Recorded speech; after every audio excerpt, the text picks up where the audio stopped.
তো যাই হোক, আমি এখন যা করব সেটা হচ্ছে আমাদের আজকের যে ঘটনাটা আছে, প্রথম যে ঘটনাটা, সেই ঘটনাটা দিয়ে শুরু করতে চাচ্ছি। আমরা চলে যাব এখন সরাসরি আফনান ভাইয়ের কাছে এবং তার কাছ থেকে একটা ঘটনা শুনে আসবো। আশা করছি এই ঘটনাটা আপনাদের ভালো লাগবে। আফনান ভাই, ওয়েলকাম টু রেডিও ফুর্তি। আশা করছি ভালো আছেন। থ্যাংক ইউ রাসেল ভাই, আমাকে আজকে একটা বিশেষ এপিসোডে আমি বলবো, কারণ যেহেতু আজকে ফ্রাইডে 13, জি বিশেষ এপিসোড। তো ধন্যবাদ আপনাকে, মোস্ট ওয়েলকাম। রাসেল ভাই। আমি সরাসরি ঘটনাতে চলে যাই। এই ঘটনাটি, এটা আমার এক খালা আমাকে বলেছিলেন। ঘটনাটির স্থান হচ্ছে ফরিদপুরের নগরকান্দা এলাকাতে। তো যেই ফ্যামিলির সাথে ঘটেছিল তারা অত্যন্ত রক্ষণশীল এবং খুব ধার্মিক একটা ফ্যামিলি। তো ফরিদপুর নগরকান্দার যে জায়গাটাতে ঘটনাটা ঘটেছিল, ওই জায়গায় একজন তারা বেশ অবস্থাশালী ছিলেন। তো দেখা যাচ্ছে যে ওই পরিবারের একটা সন্তান ছিলেন, উনি আবার মাদ্রাসায় লেখাপড়া করেছিলেন। তো উনি দেখা যাচ্ছে যে যেহেতু অত্র এলাকায় নিজেদের অনেক জায়গা জমি ছিল এবং ভালো প্রভাব প্রতিপত্তি তাদের ছিল, তো উনি নিজের জায়গা জমি দেখাশোনা করতেন। আর ওনাদের নিজস্ব একটা মসজিদ তৈরি করেছিলেন, ওই মসজিদে উনি ইমামতি করতেন। তো যেহেতু উনি পরিণত বয়সে চলে গিয়েছিলেন, এই জন্য পরিবার থেকে ওনাকে একটা ধার্মিক পরহেজগার মহিলা থেকে তার সাথে বিবাহ বন্ধনে আবদ্ধ করানো হয়। তো বিয়ের পর থেকে রাসেল ভাই ঘটনাটা শুরু হয় আর কি। তো ঘটনাটি তার ওয়াইফের সাথে ঘটতে থাকে।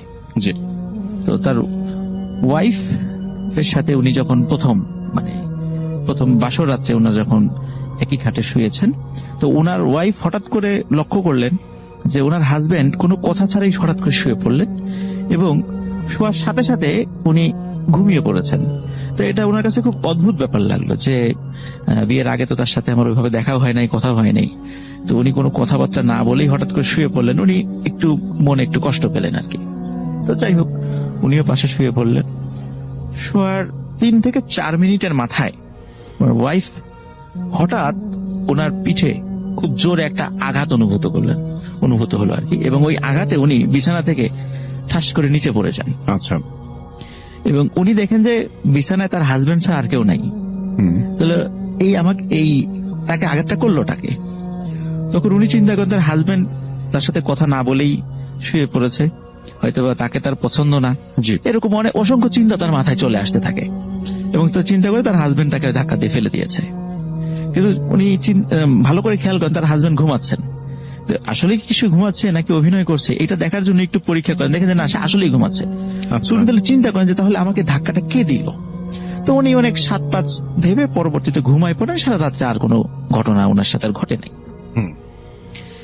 পরের দিন ওনার হাজবেন্ডকে এই বিষয়ে কিছু বলেনও নাই। দেখেন ওনার হাজবেন্ড একদম স্বাভাবিকভাবে তার সাথে কথা বলছে। তো উনি বিষয়টা গোপন করেন যে উনি আর এই বিষয়টা আর ওনার হাজবেন্ডকেও বলেন নাই, তখন বাসার অন্য কোনো সদস্যদেরকেও বলেন নাই যে ধরনের ঘটনা ঘটেছে। পরের দিন একটা ঘটনা ঘটে। ঠিক এর পরের দিনই যে ওনার হাজবেন্ডের পাশে উনি ঘুমিয়ে আছেন। তো ওনার হাজবেন্ড যেই পাশে আছেন আর কি, ওনার পাশে ঠিক তার অপোজিট পাশ থেকে একটি হাত। প্রিয় লিসেনার, আজকের এই ইমেল এপিসোডগুলো অনেক ভয়ঙ্কর হতে যাচ্ছে। আমরা প্রতিনিয়ত বাছাই করা সকল ইমেল এপিসোড কিন্তু প্রতিদিন রাত 10টায় এই চ্যানেলের মাধ্যমে পাবলিশ করে থাকি। যারা ভূত এফএমকে ভালোবাসেন বা ভূত এফএম শুনতে ভালোবাসেন, তারা অবশ্যই আমাদের এই চ্যানেলটিকে সাবস্ক্রাইব করবেন, কেননা প্রতিনিয়ত কিন্তু আমরা এই চ্যানেলের মাধ্যমে আপনাদের পছন্দ মতো অত্যন্ত লেভেলের ভয়ঙ্কর ঘটনাগুলো পাবলিশ করে থাকি। তো চলুন আজকে ভয়ঙ্কর কিছু ঘটনা শোনাবো, যেগুলো শুনলে আপনার শরীরের লোম দাঁড়িয়ে যাবে। চলুন চলে যাই ঘটনাগুলোতে। একটি শক্ত হাত ওনার শরীরের উপর এসে পড়ে। তো উনি চোখ বন্ধ করে শুয়েছিলেন। তো ওনার হঠাৎ করে এরকম শক্ত হাত ওনার শরীরে আসার পরে স্বাভাবিকভাবে উনি একটু চোখ খোলেন। আসলে ভাই ওই সময় ওই এলাকায় কারেন্ট ছিল না, ইলেকট্রিসিটি ছিল না।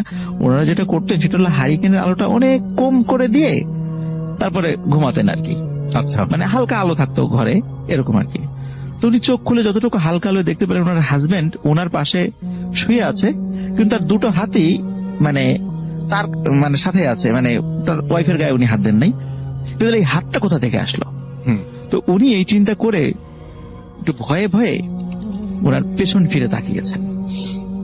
তো পেছন ফিরে তাকানোর সাথে সাথে রাসেল ভাই উনি কতটুকু অন্ধকারের মধ্যে, মানে যতটুকু আলো আছে ঘরের মধ্যে, ততটুকু আলোর মধ্যে কালো কুচকুচে এবং খুব মোটা টাইপের কিন্তু ছোট আকৃতির কিছু একটা দেখতে পান উনি। যার চোখগুলো জল জল করছিল, যে বিড়াল বা কুকুরের রাত্রেবেলা যেভাবে চোখ জল জল করে, এটা দেখে উনি চিৎকার, মানে প্রচন্ড জোরে একটা চিৎকার দেন। তো চিৎকার দেওয়ার সাথে সাথে আশেপাশ থেকে লোকজন চলে আসে, মানে তার পাশের যেই শ্বশুর শাশুড়ি যে পাশে ছিল বা অন্যরা যারা আত্মীয় তারা চলে আসে দরজা ধাক্কায়। তো অদ্ভুত ব্যাপার রাসেল ভাই, ওনার হাজবেন্ডের কিন্তু ঘুম ভাঙছিল না, উনি ঘুমাচ্ছেন। পরে ওনার ওয়াইফ উঠে দরজা যখন খুলে দেন, খুলে দেওয়ার পর তার হাজবেন্ডকে ডেকে তোলা হয়, তখন সব ঘটনা বলা হয়। তখন সবাই বলে যে না, এরকম তো হওয়ার কথা না, তোমার মনের ভুল। তখন ওই যে বিয়ের প্রথম রাত্রে যে বিষয়টা ঘটেছিল তখন সবাইকে বলেন। তখন ওনার হাজবেন্ড বলে না তো, আমি এই ধরনের কোনো কাজ করি নাই, এটা আমি কেন করব, এরকম সে বলতে থাকে। তখন সবাই তাকেই দোষারোপ করে, তোমার একটা মনের ভুল, দুঃস্বপ্ন দেখেছো, নতুন বাড়িতে এসেছো বিয়ের পরে, হয়তো এরকম মনের ভুল হচ্ছে, টেনশন করতেছো, যাদের বাড়িতে রেখে আসছো তাদের জন্য একটু মন খারাপ লাগছে, এরকম অনেকের কথা বলে থাকে, একটা বুঝ দেয় আর কি। 3 দিনের দিন রাসেল ভাই আর একটা ঘটনা ঘটে। আচ্ছা, সেটা হলো, যেহেতু আমরা জানি যে গ্রামের ওয়াশরুম গুলো একটু বাসার থেকে একটু সাইডে হয় আর কি, এটা তো আমরা সবাই জানি। তো উনি রাতের বেলা ওয়াশরুমে যাওয়ার জন্য উঠেছেন, কিন্তু হাজবেন্ডকে অনেক ডাকাডাকি করছেন। অদ্ভুত ব্যাপার, তার ঘুমই ভাঙে না, মানে তার খুব অবাক লাগে যে উনি শোয়ার সাথে সাথে ঘুমায় পড়েন এবং তাকে ডাকলে উনি উঠতে পারেন না, মানে এটা কেমন ঘুম। তো উনি কিন্তু বাড়ির অন্য সদস্যদেরকে জিজ্ঞেস করেছেন উনি কি আগের থেকে এইভাবে ঘুমান কিনা। তখন সবাই বলে না তো, তার ঘুম তো এরকম না, তার ঘুম তো পাতলা, সে ফজরের নামাজ পড়ায়, সে ওঠে, ঘুম তো পাতলা, তো এরকম হচ্ছে কেন। আর আসলে বিয়ের পর থেকে যে সমস্যা হচ্ছিল, ওনার গভীর ঘুমের কারণে উনি কিন্তু এই নামাজ পড়াতেও মানে ব্যাহত হচ্ছিল। এই সময়টা উনি ঠিকঠাক মতো উঠতে পারতেন না, এটা উনি নিজেও খুব অবাক হচ্ছিলেন যে আমার হঠাৎ করে বিয়ের পরে ঘুমটা বেড়ে গেল কেন, এটা উনি নিজেও খুব অবাক হচ্ছিলেন, কিন্তু এর কোনো সমস্যার সমাধান উনি খুঁজে পাচ্ছিলেন না। তো যাই হোক রাসেল ভাই, 3rd ডেতে যখন উনি ওয়াশরুমে যাবেন তখন ওনার হাজবেন্ডকে খুব ডাকাডাকি করেন। তখন যখন উঠলো না, তখন উনি হাতে হারিকেনটা নিয়ে বাসার দরজাটা খুলে মানে উঠান, মানে বাড়ির যে বারান্দাটা আছে বারান্দা থেকে একটু নিচে নামলেন। নামার সময় ওনার মনে হলো ওনার মুখের সামনে, ধরেন যে আমরা যদি একটা কাপড়, মানে পাতলা কাপড় যদি সামনে ঝুলিয়ে রাখি, যদি পাতলা কাপড়টার সামনে দিয়ে মানে পার হয়ে চলে যাই, সেটা যদি আমাদের মুখের সাথে ছোঁয়া লাগে, ঠিক যেমন মনে হয়। তো উনি যখন বাসার বারান্দা থেকে নিচে নেমেছেন তখন মনে হলো খুব পাতলা কিছু একটা, চুলের মতো বা কিছু এরকম নরম কিছু, উনি পার হয়ে চলে গেলেন। তখন উনি যেতে যেতে হঠাৎ করে চিন্তা করলেন যে কি ব্যাপার, আমি তো রাত্রে ঘুমানোর আগে বারান্দায় যে সমস্ত কাপড়গুলো রেখে দিয়েছিলাম শুকানোর জন্য, সেগুলো আমি ঘরে নিয়ে গেছি, তো কোন কাপড়টা রেখে গেলাম আবার ভুল করে, দেখি তো একটু তাকিয়ে। তুমি আসলে ঘুরে তাকান যে আসলে ওখানে কোন কাপড়টা ছিল। আসলে ঘুরে তাকানোর সাথে সাথে উনি দেখেন যে একটা লোক, ঠিক বাদুর রাসেল ভাই যেভাবে মাথা নিচের দিকে পা উপরের দিক দিয়ে ঝুলে থাকে, ঠিক ওরকম ভাবে একটা কালো মোটা এবং পেটে টাইপের একটা লোক পা উপরে এবং মাথা নিচের দিক দিয়ে ঝুলছে, এবং তার মাথার চুলগুলো একটু বড়, যেগুলো এরকম নিচে মানে ঝুলেছিল, এবং উনি যখন মানে পার হচ্ছিলেন তখন চুলটা পার হয়ে আসছেন। তো যখনই রাসেল ভাই দৃশ্যটা দেখেন, সাথে সাথে উনি চিৎকার দিয়ে সেন্সলেস হয়ে পড়ে যান। ওনার বাসার অন্য সদস্যরা তাদের চিৎকার শুনে চলে আসে, তাকে যখন সেন্স ফেরানো হয় তখন সবাইকে ঘটনাটা বলেন। তখন রাসেল ভাই যেহেতু বেশ কয়েকটা এরকম ঘটনা ঘটছিল, তখন ওনার হাজবেন্ড, যে উনিও তো মসজিদের ইমাম সাহেব, উনিও টুকিটাকি তদবিরের কাজ করতেন। তো উনি ওনার ওয়াইফের উপরে কিছু তদবিরের কাজ করে উনি যেটা ফিল করেন, দেখে যে ওনার ওয়াইফের কোনো জিন বা এই টাইপের কোনো সমস্যা নেই। তখন উনি যখন ওনার পরিবারের সদস্যদেরকে বলেন যে না, আমি তো আমার ওয়াইফের কোনো জিন বা এই টাইপের কোনো সমস্যা দেখলাম না, তখন বাড়ির প্রত্যেক সদস্য বলেন যে এনার মাথায় কোনো সমস্যা আছে, তাহলে উনি মেন্টালি হয়তো সিক, তার ওয়াইফ, এরকম সবাই বলতে থাকেন। এবং সবাই এইরকম চিন্তা ভাবনা করার কারণে সবাই তার সাথে এক ধরনের একটু অন্যরকম আচরণ করতে শুরু করেন, যেটা তার মনে খুব একটা ক্ষোভ সৃষ্টি করে আস্তে আস্তে, মানে সে মনে খুব কষ্ট পেতে থাকে। রাসেল ভাই 4র্থ দিন ঘটে আর একটা ঘটনা, সেটা হচ্ছে যে এই উনি ওইখানে কিন্তু রাসেল ভাই ওনাদের বিশাল এলাকা নিয়ে বাড়িটা ছিল ওই মহিলার হাজবেন্ডের। মানে ওনার শ্বশুর বাড়ির আর কি, ওই যেই বিশাল একটা পুকুর পাড় ছিল, একদম চারদিকে ঘেরা ছিল, বাইরের লোক এলাও ছিল না, যেহেতু ওনারা খুব কনজারভেটিভ ফ্যামিলি ছিলেন, বাইরের লোক এলাও ছিল না। তো ওনারা পুকুরেই গোসল করতেন সাধারণত। তো উনি একদিন দুপুরবেলা, একদম ভর দুপুরবেলা, জোহরের নামাজের ঠিক আগে, যখন বেলা একদম মানে সূর্য মাথার উপরে আর কি, তো ওই সময় উনি গোসল করতে গেছেন, ওনার ওয়াইফ আর কি। তো গোসল করতে যাওয়ার পর গোসল করে যখন উঠে আসছেন, হঠাৎ করে ওনার মাথার চুল আবার অনেক বড় ছিল। তো ওই চুল ধরে মানে মনে হলো একটা টান অনুভূত হয় ওনার। তো উনি চিন্তা করলেন হয়তোবা এত মানে নিচে চুল তো আমার এত বড় না যে নিচে কোথাও ডালের সাথে বা বেঁধে যাওয়ার কথা। তো উনি তাকান যে কি আমার চুলে টান লাগলো কিসে, যে উনি উঠতে পারছিলেন না কেন। হয়তো উনি হাঁটু পর্যন্ত, মানে ওনার হাঁটু জল যে পর্যন্ত ছিল ওই পর্যন্ত উঠেছেন, তারপরে ওনার চুলে টান অনুভব করেন। তো যখনই টান অনুভব করেন, পিছন দিকে তাকিয়ে দেখেন ওই দিনই উনি ফার্স্ট মানে দিনের বেলা এই জিনিসটা উনি দেখেন আর কি। দেখেন ভয়ঙ্কর চেহারার, কালো কুচকুচে চেহারা। তো দিনের বেলা চোখ দুটো দেখা যাচ্ছে স্পষ্ট লাল টকটকে এবং খুব পেটে আকৃতির, যতটুকু উনি বুঝছিলেন, যেন চুলটা ধরে রেখেছে, ওনাকে উঠতে দিচ্ছে না পুকুর থেকে। তখনও ওইখানে উনি চিৎকার দিয়ে পানির মধ্যেই সেন্সলেস হয়ে পড়ে যান। ওই পাশ দিয়ে আবার ওনার শ্বশুরবাড়ির আরেকজন লোক যাচ্ছিল, তো উনি দেখে যে উনি পানির মধ্যে পড়ে গেলেন। উনি আর কাউকে দেখেন নাই, ওই লোকটা মানে ওই লোকটা যে ওনার চুলকে ধরেছিল বা কি। তখন তাড়াতাড়ি করে সবাইকে ডাকাডাকি করে তারা ওখান থেকে তোলা হয়। তোলার পরে তাকে আবার ট্রিটমেন্ট করে যখন জ্ঞান ফেরানো হয়, তখন উনি সব বিষয়গুলো উনি বলেন। তখন বলার পর যেহেতু উনি বারবার এই কথাগুলো বলছিলেন, তখন ওনার হাজবেন্ড চিন্তা করলেন আচ্ছা ঠিক আছে, তারও হঠাৎ করে রাত্রেবেলা এরকম ঘুম বেড়ে যাওয়া, এটা উনি স্বাভাবিকভাবে নিতে পারছিলেন না। তখন উনি চিন্তা করছেন আচ্ছা ঠিক আছে, আমিও যাই, আমি একটু ট্রিটমেন্ট করে অন্য কারো কাছে যাই, দেখি কি অবস্থা হয়।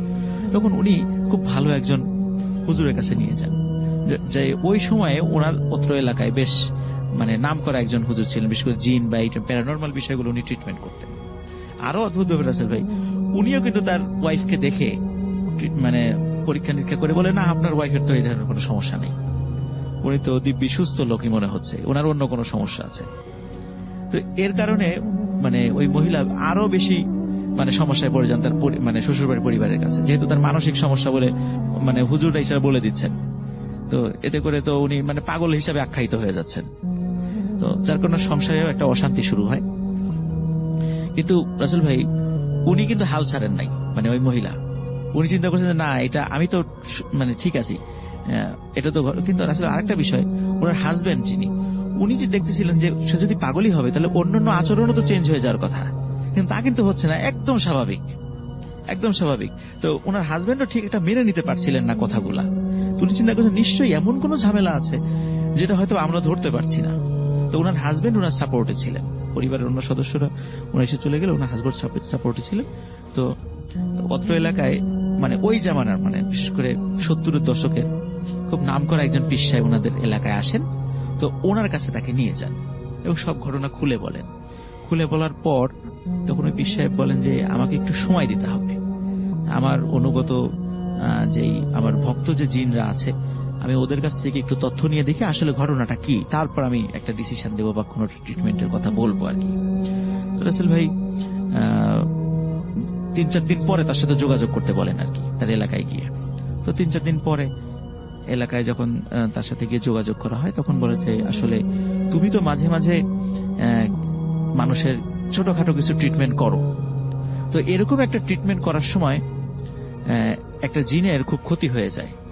সে জিনটা একজনের সাথে ছিল, তুমি সেটা ট্রিটমেন্ট করতে গেছো, তুমি না বুঝে বেশ কিছু কাজ করে ফেলেছিলা যেটা এমনি সহজভাবে করা যেত, কিন্তু তুমি না বুঝে এমন কিছু কাজ করে যেটা জিনের ক্ষতি হয়েছে, এই জন্য সে তোমার প্রতি খুব ক্ষিপ্ত। তুমি যেহেতু মানে সবসময় কোরআন তেলাওয়াত করো, রেগুলার মানে নামাজ পড়াও, তোমার কাছে ঠিক অতটা ঘেঁষতে না পারলেও তোমার ওয়াইফের উপর তার প্রতিশোধ নিচ্ছে। এখন এটা সমাধানটা তাহলে কি?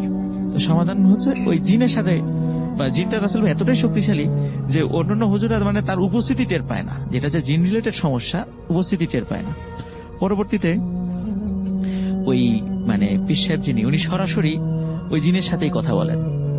কথা বলার পর তাকে ওই জিনকে বোঝাতে সক্ষম হন এবং জিন কথা দেয় যে সে এটা ছেড়ে উনি চলে যাবে। এবং আস্তে আস্তে রাসেল ভাই ওই মহিলা সুস্থ হয়ে গিয়েছিল। এবং মানে আমার কাছে যতদূর তথ্য আছে, তো ওনার মহিলার হাজবেন্ড এবং উনি এখন ওনারা জীবিত আছেন। তো এটাই ছিল রাসেল ভাই আমার first story. Thank you Rasel ভাই। আমি যেটা লাস্ট ঘটনা আপনাকে শেয়ার করেছিলাম তখন, যে এটা আমার বাবার ঘটনা, বাবার সাথে ঘটে যাওয়া বলা চলে, আবার বাবার মানে ইচ্ছার একটা মানে মানে বলা যায় যে তার ফ্রেন্ডের সাথে তার একটা প্ল্যান করেছিল আর কি। তার ফ্রেন্ড আগে এই ঘটনাটি বলে যে ঢাকার ভেতরে এরকম কিছু একটা হয়ে থাকে আর কি। তো আমার বাবা তা বলে যে ঠিক আছে আমি এরকম কিছু প্রত্যক্ষ করব এবং সামনের থেকে প্রত্যক্ষ করবো। এটা আমি অনেক আগে আমার বাবার কাছে শুনেছিলাম। তো বাবাকে নিয়ে যাওয়া মানে ওইরকম একটা বাসা আছে যেখানে চিকিৎসা করা হয় আর কি। তো বাবার প্রথমে জিনিসটা একটু অবিশ্বাস তো লাগলো, বলে যে ঠিক আছে এরকম হলে আমি দেখবো। তো তার বা ফ্রেন্ড তাকে নিয়ে যায় আর কি। সে যখন নটরডেমে পড়তেন তখন এই ঘটনাটি ঘটে আর কি। তো তার ফ্রেন্ড তাকে কমলাপুরে নেওয়ার পরে ওই জায়গা থেকে তাকে চোখ বেঁধে ফেলা হয় এবং যাতে সে অ্যাড্রেসটা কোনোভাবে আইডেন্টিফাই না করতে পারে আর কি। তো যখন তাকে ওই বাসাতে নিয়ে যাওয়া হয়, বাবা খালি বাসার ভিতরে ঢোকাও নিজেকে ঢোকা অবস্থা পায়, কারণ বাবাকে আগেই বলে নিয়েছে যে তোকে ট্রাস্ট করতে হবে আমাকে। তো ওই বাসায় ঢোকার পরে রাসেল ভাই যেটা হচ্ছে যে সে বাবাকে একটি রুমে ঢোকানো হয়। ওই রুমে ঢোকানোর পর দেখা যায় যে রোগীর কাজ হবে সেই রোগীটি বিছানায় শুয়ে আছে, তাকে হাতের মধ্যে স্যালাইন দেওয়া আছে আর কি। আরেকজন হুজুর জায়নামাজ বিছিয়ে বসে আছেন। তো বাবা আর তার ফ্রেন্ড আর এই দুইজন ছাড়া আর কেউ নাই। বাইরে কিন্তু রোগীর আত্মীয় স্বজন বসে আছে। তো হুজুর দরজা লাগিয়ে দিলেন এবং বললেন যে পানিটি সাথে রাখেন। আর পানিটি কিছুক্ষণ পর এই টাইমটায় যখন আপনি কিছু একটা সিগন্যাল পাবেন আমি আপনাকে বলে দিচ্ছি, এই সময় আমার শরীরে ছিটাবেন পানিটি। তো সে কি করলো, দরজা লাগিয়ে দিল এবং রুমের ভেতরে 1 ফোঁটা আলো, 1 ইঞ্চি আলো যাতে না ঢোকে এরকম মানে টাইট করে দিলেন আর কি। এমনকি দরজার নিচে যেসব ফাঁকা থাকে এটি পর্যন্ত বন্ধ করে দেওয়া হয়। তো লাইট বন্ধ করে বলে যে আরেকটি কথা, আমি যখন আপনি কোনো ধরনের সালামের সাউন্ড পাবেন কোনোভাবেই আপনি ইগনোর করবেন না সালামের সালামটি। যে কয়বার সালাম আসে সেই কয়বারই সালামের অ্যান্সার দিবেন। সালামের অ্যান্সারটা অবশ্যই দিবেন, দুইজনকেই বলে দিচ্ছে। তো বাবা আর তার মানে তার ফ্রেন্ড একসাথে পাশাপাশি বসে আছে। দরজা দিয়ে যদি কেউ যাওয়া আসা করতো তার অবশ্যই বুঝতো এখান দিয়ে কেউ যাচ্ছে। তো যাই হোক ওই রুমে তারা 4 জনই ছিলেন, এই রোগীটি সহ। তো কিছুক্ষণ পরে লাইট সব বন্ধ করে ওই যে হুজুর ছিলেন জায়নামাজের উপরে সে তিনি দোয়া পড়তে শুরু করলেন। দোয়া পড়ার এক পর্যায়ে সাউন্ডটা খুব বুদবুদ আকারের, রাসেল ভাই বুদবুদ আকারে আস্তে আস্তে সবাই যখন সালাম দিল, আমার বাবা বললেন যে আমি তখন সালামের অ্যান্সার পাচ্ছি, মানে সালাম দিচ্ছে খালি পাচ্ছি। 7-8টা সালাম দেওয়ার পরে আমরা সবাই, আমি ওরকম ভাবে ওয়ালাইকুম আসসালাম 7-8 বার বললাম। বলবার পরে কিছুক্ষণ পর আমি শব্দ পাচ্ছি যে কেচি, ইনস্ট্রুমেন্টস এর শব্দ, অনেক ইনস্ট্রুমেন্টের শব্দ এবং 7-8 জন মানে অনেকেই যে ওই রুমের ভিতরে কথা বলছে সেটাও সাউন্ড পাচ্ছি। কিছুক্ষণ পরে কাজ হলো, প্রায় 10 থেকে 15 মিনিট কাজ শেষ হওয়ার পরে একটা সাউন্ড দিল, আবার আসসালামু আলাইকুমের সাউন্ড, এবং সবাই তিনি তারা 2 জন মিলে আবারও সালামের অ্যান্সার নেওয়ার পরে ওই পানি মানে লাইট জ্বালালেন। লাইট জ্বালানোর পর হুজুরের শরীরে পানি ছিটালেন এবং হুজুর যখন মানে আস্তে আস্তে সে জ্ঞান ফিরল আর কি। হুজুর নিজেও অজ্ঞান অবস্থায় হুজুরের জ্ঞান ফিরল এবং দেখলো, তারা যেটা দেখলো যে খাটের উপরে অনেকগুলো ওষুধ পড়ে আছে। এগুলি কিন্তু রাসেল ভাই যখন লাইট অফ করে তখন ছিল না। আচ্ছা, হুজুর তার তাদের সামনে 2 হাত সামনে বসে মানে দোয়া পড়েছে, কিছু একটা পড়েছে। আর যেটা হচ্ছে যে তারা স্পষ্ট শুনতে পায় ইনস্ট্রুমেন্ট যে নাড়াচাড়া হচ্ছে। তো হুজুর যখন জিজ্ঞেস করলো যে এটা কিভাবে সম্ভব, এবং পেশেন্টের শরীরে কিন্তু রাসেল ভাই কাটার দাগ এবং সব জানতে পারে যে অ্যাপেন্ডিসেক্টমি, আমরা জানি অ্যাপেন্ডিসাইটিস হলে পেশেন্টের অবস্থা খুব খারাপ হয়। পেশেন্টকে অ্যাপেন্ডিসেক্টমি করে মানে জেনারেল অ্যানেস্থেসিয়া দিয়ে কাজ করে তারা চলে গেছে এবং পেশেন্ট সুস্থ অবস্থায় আছে। তাদের মানে এটা ওনার কথা আর কি, যে এরকম মানে কাজ আগে রাসেল ভাই হতো ঢাকা শহরে। এটা একদম চাক্ষুষ প্রমাণ আমার নিজের বাবা আর কি, যে এরকম অপারেশন হতো। পরে বললো যে এখানে 4 জন ডক্টর আসলো, 3 জন নার্স এসে অপারেশন করে চলে গেছে। Okay, so thank you very much. এবং চলে যাচ্ছি আমাদের পরবর্তী অতিথির কাছে। আপনার নামটা একটু প্লিজ বলবেন, আপনি কোথা থেকে এসেছেন? আমার নাম দীপ্ত লালা, আমি শ্যামলী থেকে এসেছি। ওকে, চলে যাই আপনার ঘটনায়। আমার ঘটনাটা আসলে আমার কাকার মুখ থেকে শোনা, আজ থেকে প্রায় 10-11 মাস আগের ঘটনা, কক্সবাজারে। আমি বিজনেস পারপাসে হোটেলটির নাম বলছি না, সেখানে 7 তলার একটি রুমে, আপনার রুমের যারা আসে, গেস্টরা যারা আসে সবাই বলে যে রুমের শাওয়ার কেউ ছেড়ে দিচ্ছে, রাতের বেলা ঘুমানোর সময় কেউ লাইট জ্বালিয়ে দিচ্ছে, তাপমাত্রা বেড়ে যাচ্ছে। হোটেল অথরিটিকে এগুলা জানানো হয়, হোটেল অথরিটি এগুলা কেয়ার করে না। তারপর সেখানে কিছুদিন পরে একজন রুম সার্ভিসের লোক জয়েন নেয়। তার কাজ হলো রাতের বেলা অ্যাক্টিভ থাকা, সে সবকিছু দেখাশোনা করে রাতের বেলা। তার জয়েনের 4-5 দিন পরে সে বাইরে থেকে দেখলো যে 7 তলার ওই রুমটাতে একটা সাদা শাড়ি পরা মহিলা দাঁড়িয়ে আছে এবং বাইরের দিকে মাথার চুলগুলা ছাড়ানো অবস্থায় দাঁড়িয়ে আছে সেখানে। সে ফার্স্টের দিন দেখলো, কাউকে কিছু বলেনি। তার পরের দিন রাতের বেলা 2টা 2:30 এই সময়ে সে আবার দেখে। সে পরে হোটেল অথরিটিকে সেটা জানায় যে আমি এরকম দেখলাম। পরে হোটেল অথরিটি অতটা কেয়ার করেনি ব্যাপারটা। তার কিছুদিন পর, প্রায় সপ্তাহখানেক পর, সে হোটেলে সবকিছু চেক করছে আপনার সিঁড়ি দিয়ে উঠে উঠে। যখন 6 তলায় সে যায় তখন সে একটা চাপা কণ্ঠে আর্তনাদ তার কানে আসে, কান্নার শব্দ। সে তখন একটু ভয় পেয়ে যায় যে কি হলো এখানে। সে যখন 7 তলায় উঠে সিঁড়িতে দেখলো যে সাদা শাড়ি পরা ওই মহিলাটি বসে কাঁদছে এবং তার দিকে তাকিয়ে আছে। তারপরে সে ওইটা দেখে ভয়ে চলে আসে ওখান থেকে এবং পরের দিনই সে চাকরি ছেড়ে দেয়। তার প্রায় 15-20 দিন পর হোটেলের একজন সিকিউরিটি গার্ড চাকরি ছেড়ে দেয়। আচ্ছা। সিকিউরিটি গার্ড চাকরি ছেড়ে দেয়, তার কারণ হলো সে বাইরে হোটেলের গেস্টদের বসার জন্য একটি জায়গা আছে। সে রাত 3টা বাজে সে খেয়াল করলো যে সেখানে সাদা শাড়ি পরা মহিলা বসে কাঁদছে। সে তার মানবতার খাতিরে সামনে গিয়ে জিজ্ঞেস করতে চায় যে আপনি কাঁদছেন কেন। সামনে গিয়ে জিজ্ঞেস করতে যখনই যাবেন তখন দেখলো যে মহিলাটা ভ্যানিশ, মহিলাটা সেখানে নেই। সে হয়তো ভাবলো যে এটা আমার মনের ভুল। তারপর সে পরের দিন আবার রাতের বেলা তার এরকম দেখলো। সে যখন সামনে গিয়ে জিজ্ঞেস করতে যাবে যে আপনি কাঁদছেন কেন, সঙ্গে সঙ্গে দেখলো যে মহিলাটা ভ্যানিশ হয়ে গেছে, কিন্তু খুব জোরে কাঁদলো সে মহিলাটা। তারপরের দিনই সে অফিসে সবকিছু বলে চাকরিটা ছেড়ে দেয়।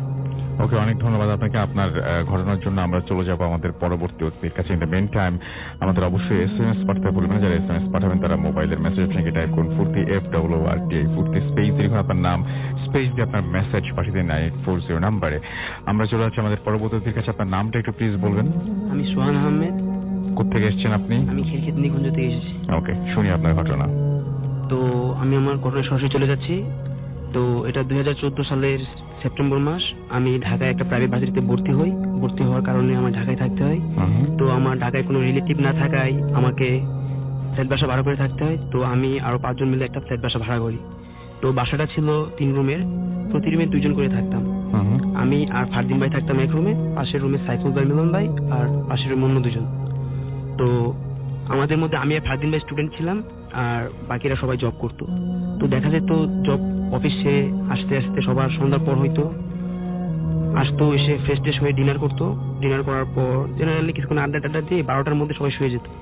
যেহেতু আমি আর ফারদিন ভাই স্টুডেন্ট ছিলাম তো আমরা রাতে স্টাডি করতাম, প্লাস ফেসবুকিং, এইভাবে একটু আমাদের 2টা পর্যন্ত দেখা যেত আমরা সজাগ। তো এভাবে যাচ্ছিল। তো বাসায় ওঠার 2-3 দিন ভালো গেল। তৃতীয় দিন থেকে আমরা কিছু অদ্ভুত শব্দ পেতে থাকি, যেমন কিচেন থেকে হাড়ি পাতিল পড়ে গেলে যে শব্দগুলা, পানির ট্যাপ থেকে পানি পড়তেছে, এরকম শব্দ। তো আমরা মাঝে মধ্যে যাই, গিয়ে কিচেনে দেখি হাড়ি পাতিল পড়ে আছে বাট ট্যাপ থেকে পানি পড়ছে না। তো আমরা বিষয়টা প্রথম 2-1 দিন একটু নর্মাল মনে হলেও তারপরে একটু অ্যাবনর্মাল মনে হয়। তো এভাবে যাচ্ছে। তো বাসায় ওঠার এক উইক পরে মিলন ভাই, মানে আমরা রাতে পড়তেছিলাম, আমি অ্যাসাইনমেন্ট করছিলাম আর ভাইয়া পড়তেছিল। তো ওই দিন মিলন ভাই হঠাৎ চিৎকার করে। তো চিৎকার করে মিলন ভাইয়ের চিৎকার শুনে আমি আর ফারদিন ভাই রুম থেকে বের হয়ে যাই।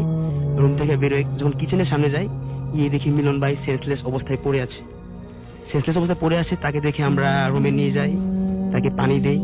পানি দেওয়ার পর তার সেন্স তখনও ফিরেনি ভোর 4টার দিকে তার সেন্স ফেরার পর আমরা তাকে জিজ্ঞেস করি, আপনি তো রাতে প্রচন্ড চিৎকার করলেন, তো আমরা আপনাকে যে কিচেনের সামনে পাই। তারপর সে যা বললো এরকম ভাবে বলছে যে আমি কিচেনে যাচ্ছিলাম কয়েল ধরানোর জন্য, লাইটার আনতে। তো কিচেনের ভিতরে ঢুকবো, তখন দেখি কিচেনে একটা মেয়ে দাঁড়িয়ে আছে, রান্না করতেছে মানে চুলার দিকে মুখ করে। তো আমি কিছু বলতে যাচ্ছি, তখন মেয়েটি আমার দিকে ফিরে তাকায়। আমি বুঝতে পারছি যে একটা মেয়ে, কিন্তু মেয়েটির ফেসটা আমি দেখতে পারিনি। তো আমরা ঘটনাটাকে একটু খামখেয়ালি ভাবে নিয়েছি, আমরা ভাবছি হয়তো বা মনে ভুল টুল হবে কিছু একটা। তো গেল এভাবে যাচ্ছে, তো হাড়ি পাতিল পড়তেছে, এই পানির শব্দগুলা এগুলা চলতেছে। তো তার মিলন ভাইয়ের সাথে ঘটে যাওয়া 7-8 দিন পর, তখন ডেটটা হচ্ছে আপনার সেপ্টেম্বরের 23 তারিখ, ওই দিন আমি পড়তেছি আর ভাইয়া ফেসবুকিং করতেছে, ফারদিন ভাই। তো পড়তেছি আমি, তো আমার হঠাৎ একটু খিদা লাগে, তো আমি ভাবতেছি কিছু খাবো। তো আমি ভাবতেছি একটা আপেল নিলাম, আপেলটা কিচেন থেকে ধুয়ে নিয়ে আসবো। কিচেনে আমি ঢুকতেছি, কিচেনের সামনে আমি ঢুকবো। তো যেহেতু ডাইনিং পার হয়ে তো কিচেনে যাইতে হয়, তো ডাইনিং এর লাইটটা আপনার অন করা আছে, তো আর কিচেনের লাইটটা আমি চালানোর প্রয়োজন মনে করিনি। তো আমি কিচেনে ঢুকার পর দেখি চুলার সামনে একটা মেয়ে দাঁড়িয়ে আছে। আমি চুপ করে দাঁড়িয়ে আছি, আমি কোনো কথা বলতে পারতেছি না, আমি শুধু তাকিয়ে আছি। মেয়েটি আমার দিকে ফিরে তাকানোর পর আমি কথা বলতে চেষ্টা করি বা চিৎকার করতে চেষ্টা করি, কিন্তু আমার কণ্ঠ থেকে কোনো শব্দ বের হয়নি। আমি 40 সেকেন্ড হবে হয়তো দাঁড়িয়েছিলাম, কিন্তু কোনো শব্দ করতে পারিনি, তারপর কিছু বলতে পারি না। পরদিন সকালে আমি নিজেকে বিছানায় আবিষ্কার করি। ভাইয়ারা জানতে চাই যে কি হয়েছিল গত রাতে।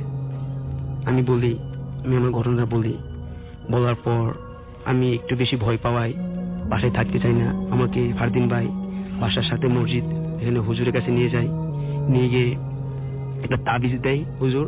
তাবিজটা আমি বেশ কিছুদিন ক্যারি করার পর আমরা ওই দিন সন্ধ্যায় বাড়িওয়ালার কাছে যাই, জানতে চাই যে আঙ্কেল আমাদের তো এই সমস্যাগুলো হচ্ছে, তো আমরা কি কোনো সমস্যা আছে নাকি বাসায়। তো আঙ্কেল আমাদেরকে জানায় যে তোমরা এখানে ওঠার 6 মান্থ আগে থেকে একটা ফ্যামিলি থাকতো, তো ওই ফ্যামিলির একটা মেয়ে ওখানে সুইসাইড করে।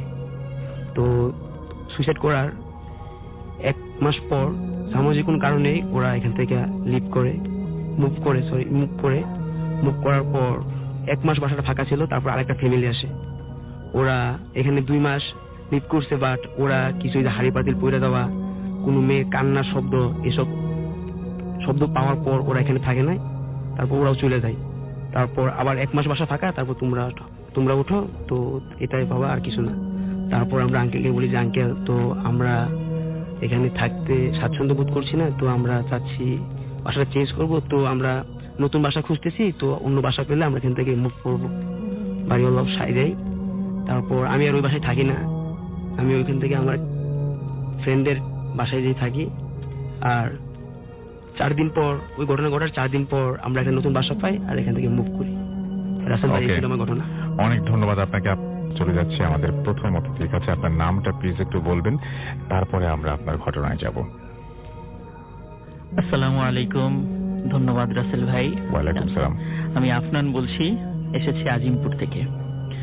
তো রাসেল ভাই, আজকে যে ঘটনাটা আমি শেয়ার করতে চাই, আসলে চোখের ধনের বিষয়টা আমি নিজেও বিশ্বাস করতাম না, কিন্তু এই বিষয়টি আসলে আমার এমন কাছের একজনের কাছ থেকে শোনা, মানে বাধ্য হয়েছি আমি এটা বিশ্বাস করতে। তো আমি সরাসরি ঘটনাতে চলে যাই।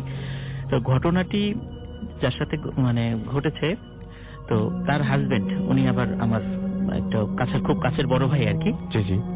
তো উনি ওনার স্ত্রীর দাদার সঙ্গে ঘটে যাওয়া যে ঘটনাটা এবং ওনার পুরো পরিবার যে সাফার করেছে সেই ঘটনাটি উনি আমার সাথে শেয়ার করেন। সেভাবে আমি আপনাদেরকে বলার চেষ্টা করবো ইনশাআল্লাহ। তো ঘটনাটি ঘটে দেশ বিভাগের আগে। আমার ওই যে বড় ভাইয়ের কথা বললাম, ওনার স্ত্রীর যে দাদা, উনি মুর্শিদাবাদে থাকতেন, ভারতের। আচ্ছা। তো উনি মুসলিম ছিলেন।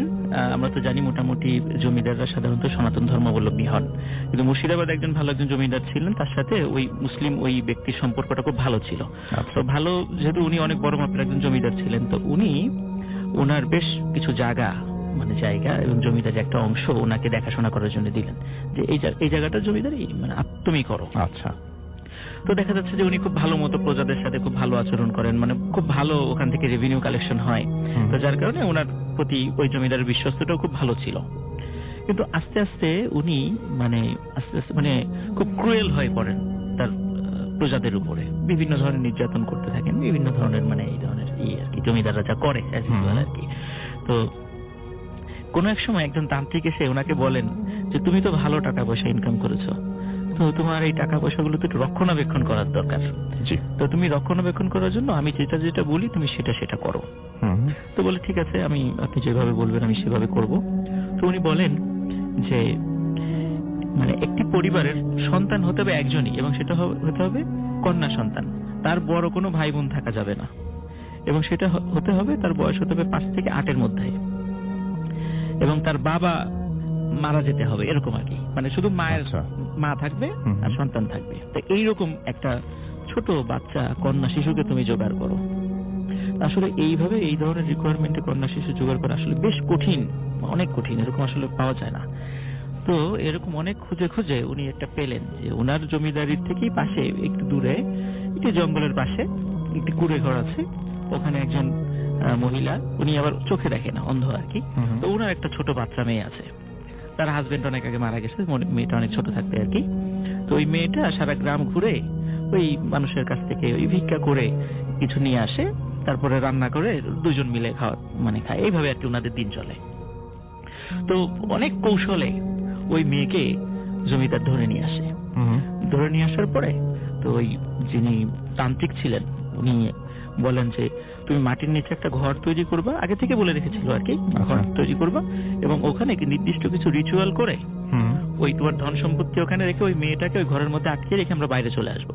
আচ্ছা। এবং ওই মেয়েটা ওখানে কান্নাকাটি করতে করতে মারা যাবে, ওর আত্মাটা ওখানে আটকা পড়ে যাবে, তোমার ধন সম্পত্তি সে পাহারা দেবে তোমার বিনা অনুমতিতে, অথবা তোমার বংশের কেউ ছাড়া ওই ধন সম্পত্তি কেউ নিতে পারবে না, যেটা যখের ধনের কথা যেটা বলেছি as usual, ওরকমই আর কি। তো সত্যি তাই উনি ওই কাজটি করেন, খুব নির্মম একটা কাজ, উনি কাজটা করেন।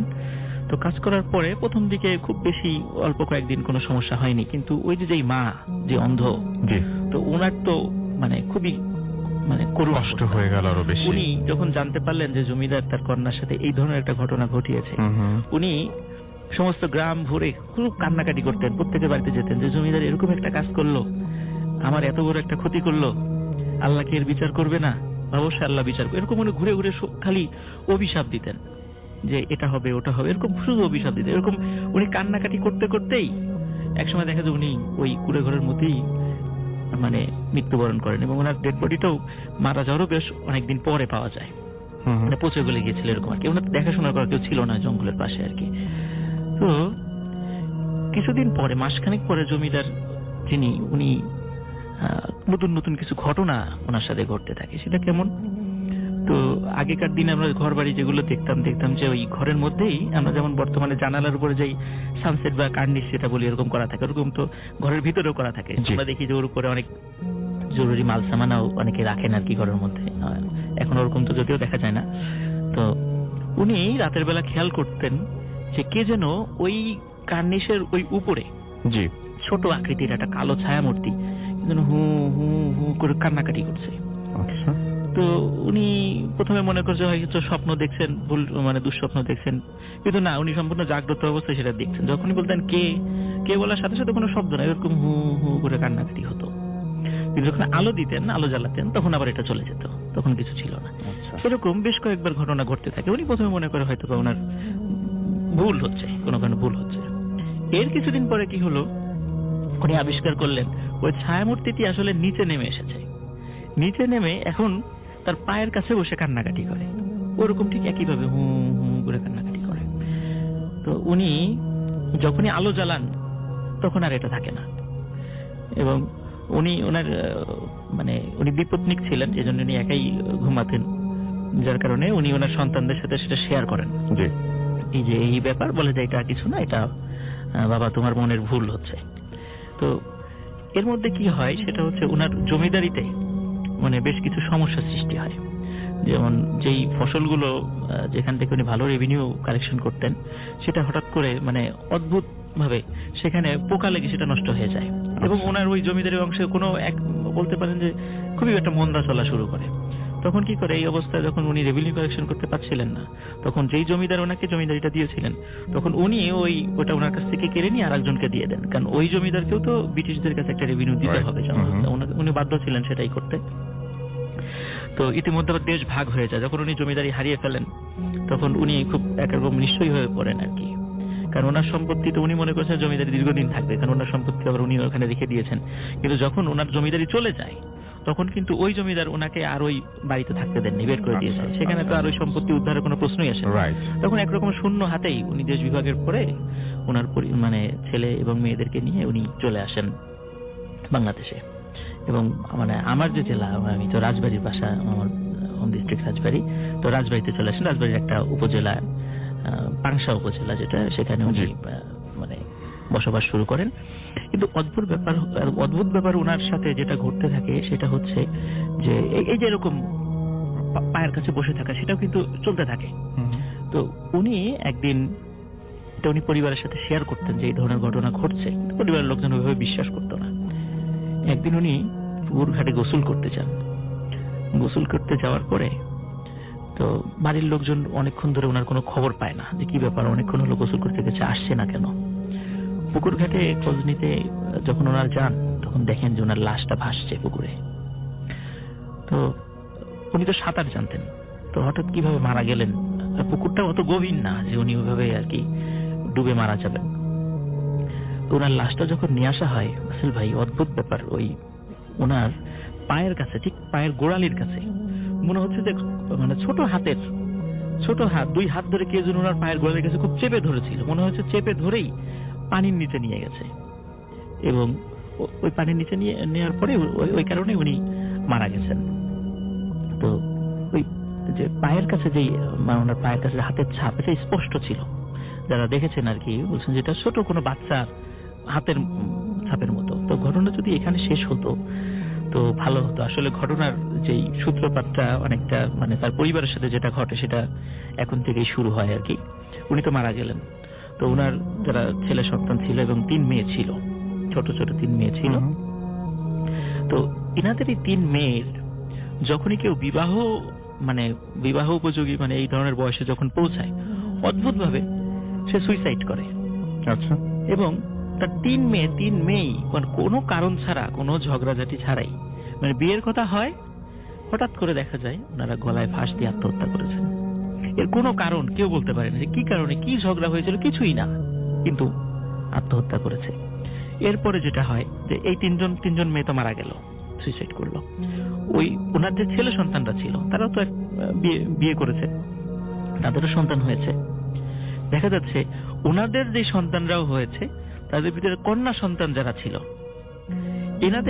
এরাও যখন ওই বিবাহ উপযোগী বয়সে পৌঁছায়, বিবাহের কথাবার্তা শুরু হয় বা এরকম কিছু শুরু হয়, তখন তারাও ওই ফাঁস দিয়ে আত্মহত্যা করে।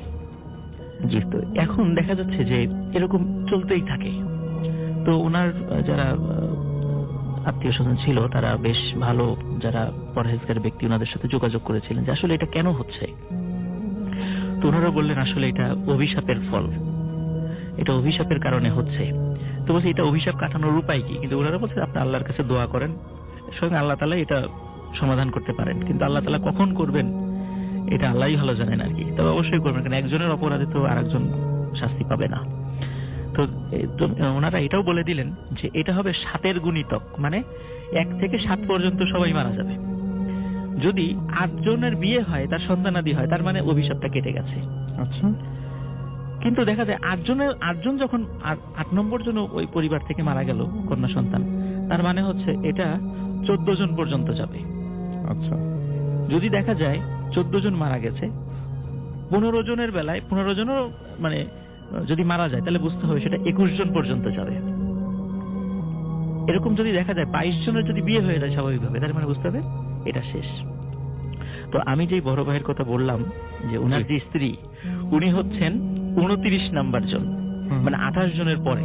আমার এই বড় ভাই যখন ওই কলেজে পড়তেন তখন ওই ভাবিকে উনি পছন্দ করেন, কিন্তু ভাবিকে যখন বিয়ের প্রস্তাব দেন ওই ভাবি কিছুতেই রাজি হচ্ছিলেন না।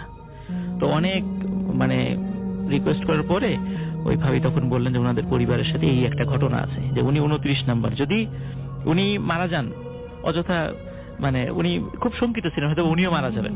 স্বাভাবিক। তো মানে অলরেডি 28 জন মারা গিয়েছেন একটা ফ্যামিলির, একটা পরিবারের, এই অভিশাপের কারণে হোক আর যে কারণে হোক আল্লাহ পাক ভালো জানেন, বাট মারা গেছেন। এবং 29 নাম্বার এবং ঠিক এই বিয়ের আগ দিয়েই আপনি যেটা বলছেন খুব রহস্যজনক ভাবে তারা সুইসাইড করেন। তো ন্যাচারালি তারও অনেক ভয় থাকার আরো কথা। অনেক ভয় থাকে। তবে যে ভাইয়ের কথা বললাম আর কি, আমার বড় ভাই, তো উনি বললেন যে যাই হোক হবে, আমি এটা দেখে নিতে চাই। তো অদ্ভুত ব্যাপার যে আল্লাহর অশেষ রহমত, ওনাদের বিয়েটা হয়। এবং বিয়ে হওয়ার পরেও ওনাদের আর্থিক অবস্থা ভালো ছিল। ওনারা স্বামী স্ত্রী উভয় হজ করে আসেন। পরবর্তীতে ওনারা বর্তমানে সৌদি আরবে আছেন, ওনাদের একটা বেবিও হয়েছে, ওনারা খুব ভালো আছেন, এখন অভিশাপটা কেটে গেছে আলহামদুলিল্লাহ। আর তো সেটা খুব ভালো একটা খবর এবং এখনো পর্যন্ত মানে সেই জন্য এই ঘটনাটা জানতে পারলাম আমরা, আদারওয়াইজ এই ঘটনাটা কেউ বলার মতোই থাকতো না, মানে এটা মর্মান্তিক একটা তবে ঘটনা। মজার বিষয় রাসেল ভাই, ওই যে বড় ভাইয়ের কথা বললাম যে উনি ওকে বিয়ে করবেন কি করবেন না, এই বিষয়টা কিন্তু আমার সাথে শেয়ার করেছিল। আচ্ছা, আমার সাথে শেয়ার করেছিল, তখন আমি বলেছিলাম ভাই মানে এটা আপনি করেন, এটা করেন, সাহস করে উদ্যোগ নেন। হয়তোবা ওই মেয়েদের সাথে যাদের বিয়ে হওয়ার কথা ছিল ওনারা হয়তো বিষয়টা জানতেন, আমার মনে হয় ওনারা হয়তো কোনো কারণে রাজি হন নাই, এরকম হয়তো বা কাপুরুষতার পরিচয়। আপনি সাহস করে আল্লাহর নামে এরকম সাহস করেন, ইনশাআল্লাহ আল্লাহ তাআলা আপনার ওসিলায় অন্তত এই বিপদটা কাটিয়ে দিতে পারে পরিবারের উপর থেকে। এবং সত্যি কিন্তু আসলে তাই। তবে রাসূল ভাই একটা বিষয়, ওই যে উনি ওনার যে দাদা যে ওই যে সম্পত্তিটা রেখে দিয়েছিলেন, এটা সম্পর্কে আমি পরবর্তীতে জানতে পেরেছি। সেটা হচ্ছে যে অনেক গ্রামের লোক জানতেন যে ওই পুরাতন ওই জমিদার বাড়িতে ওই সম্পত্তি গেড়ে রাখা হয়েছিল। তো অনেকেই নাকি এটা লোভে পড়ে মানে গিয়েছিলেন সেটা বের করে আনার জন্য। তো অদ্ভুত ব্যাপার হচ্ছে, যেই ওই মাটি খোঁড়ার চেষ্টা করে তারাই নাকি দেখে মাটি থেকে প্রচুর সাপ বের হয়ে আসছে, সাপ বের হয়ে এসে ওদেরকে ধাওয়া করে, কিন্তু তারা সাপ একটাকেও মারতে পারে না। অদ্ভুত ব্যাপার, মারতে পারে না, বরং বড় ধরনের সাপ তাদেরকে ধাওয়া করে, তারা অনেক দূরে চলে যাওয়ার পর দেখে সাপ কিছু নেই। তো এটা নাকি ঘটেছে ওখানে, আমি শুনেছি ওনাদের কাছ থেকে শুনেছি, সত্য মিথ্যা আমি বলতে পারবো না। তবে যে যখের যে ধন যেটা আমরা শুনি, যে আসলে আমি বিশ্বাস করতাম না এই ঘটনা ঘটার পরে, যে আসলে যে এই ধরনের অভিশাপ যে মানুষের মানে থাকে এবং আমার প্রত্যক্ষ করা আর কি কিছু ব্যাপার, এটা আমি আজকে লিসেনারদের সাথে শেয়ার করলাম আর কি আপনার মাধ্যমে। ধন্যবাদ। অনেক ধন্যবাদ আপনাকে। যাবো আমাদের পরবর্তী অতিথির কাছে। In the meantime SMS করতে পারবেন আমাকে, এবং ইন দ্য মিন টাইম আপনি আমাদেরকে অবশ্যই ফেসবুক পেজে ভিজিট করে জানাতে পারবেন আপনার মতামত। চলে যান www.facebook.com/radio.ফুর্তি and www.facebook.com/bhutfm.russell এই দুটো অ্যাড্রেসে। এবং আমি দেখতে পাচ্ছি অলরেডি এখানে অনেকেই জয়েন করেছেন। আমরা চলে যাচ্ছি আমাদের দ্বিতীয় অতিথির কাছে এবং তার কাছ থেকে আমরা চমৎকার ঘটনা শুনবো। আপনার নামটা প্লিজ একটু বলবেন, তারপর আপনার ঘটনায় আসি আমরা। আমার নাম আব্দুর রৌফ, আমি আসছি টঙ্গী থেকে। ওকে, আব্দুর রৌফের একটা পরিচয় আমি দিয়ে দিই। জনাব আব্দুর রৌফ উনি রাতের বেলায় প্রচন্ড বিজি থাকেন, কাজকর্ম করেন রাতের বেলায় তিনি, এবং তিনি তার কাজ ফেলেই একরকম এসেছেন এখানে আমাদের অনুরোধে। সো আশা করছি যে আপনাদের তার ঘটনা অনেক ভালো লাগবে, এবং তার ঘটনা ভালো বলেই আমরা তাকে আমন্ত্রণ জানিয়েছি, একটা রিকোয়েস্ট করে তাকে নিয়ে আসা হয়েছে। আপনার যেটা ইচ্ছা সেটা থেকে শুরু করেন আপনি। আমার অনেক ছোট সময় যেটা সেটাই বলি। জি। ঘটনাটা শুরু করার আগে তার পারিপার্শ্বিক কিছু বললে মানে বুঝে সুবিধা হবে। আমার ছোটবেলা থেকে অনেক অভ্যাস ছিল মানে প্রচুর ছবি দেখা, প্রতি শুক্রবার দিন ছবি দেখতাম। মানে প্রথম শো কখনো মিস যেত না। তো ক্রমান্বয়ে আস্তে আস্তে যদি প্রথম শো না পেতাম, দ্বিতীয় শো, দ্বিতীয় শো না পেলে তৃতীয় শো, মানে শুক্রবার দিনই ছবিটা দেখে বাসায় আসতাম। তো যাই হোক, কোনো এক সময় বাংলাদেশে একটা ছবি হয়েছিল, ছবিটার নাম ছিল বেদিন। তো আমার বাসা ছিল তখন তেজগাঁয়ে, বাড্ডাতে। তো ওখান থেকে আমি গেলাম ফার্মগেটে ছবি দেখার জন্য, ওখানে সুযোগ পেলাম না। ওখান থেকে চলে গেলাম সদরঘাটে একটা সিনেমা হল আছে, নাম হলো রূপমহল। জি। তো ওটাতে গিয়ে লাইন ধরলাম, প্রথম শো পেলাম না, তৃতীয় শো পেলাম না, তৃতীয় পেলাম না, এভাবে গিয়ে লাস্ট যেটা টিকিট পেলাম রাত 9টা থেকে 12টা। তো সেটা দেখলাম, দেখার পর মাঝখানে বিদ্যুৎ চলে গেছিল, ছবি শেষ হইতে প্রায় 1:30 বা 2টার মতো বেজে গেছিল। তো ওখান থেকে বের হইলাম, বের হওয়ার পর কোনো রিক্সা নাই, কোনো কিছু নাই। তো ওখান থেকে বের হলাম, বের হয়ে আসলাম, হেঁটে যাওয়া শুরু করলাম। তো রূপমহল সিনেমা হল থেকে বের হয়ে সামনে আসলে ভিক্টোরিয়া পার্ক থেকে সামনে আসলে কোর্ট থেকে আর একটু সামনে আসলে রাজশাহ বাজার। তো রাজশাহ বাজারের মোড়ে যখন আসলাম, তখন হঠাৎ করে কোথায় যেন এক পাগল আসলো, এসে আমার সামনে বলতেছে দাঁড়া, তোর পকেটে সিগারেট আছে, ওখান থেকে আমাকে একটা সিগারেট দে। তো আমি আর কোনো দ্বিধাবোধ করলাম না, তো আমার পকেট থেকে একটা সিগারেট বের করে তাকে দিলাম এবং আগুনটা ধরা দিলাম। ধরা দিয়ে সামান্য হয়তো 50 বছর সামনে গেলাম, একটা রিক্সা পেলাম। তো রিক্সায় চড়লাম, রিক্সা চড়ে রিক্সাওয়ালার সাথে বিভিন্ন কথা বলতে বলতে আসতেছি।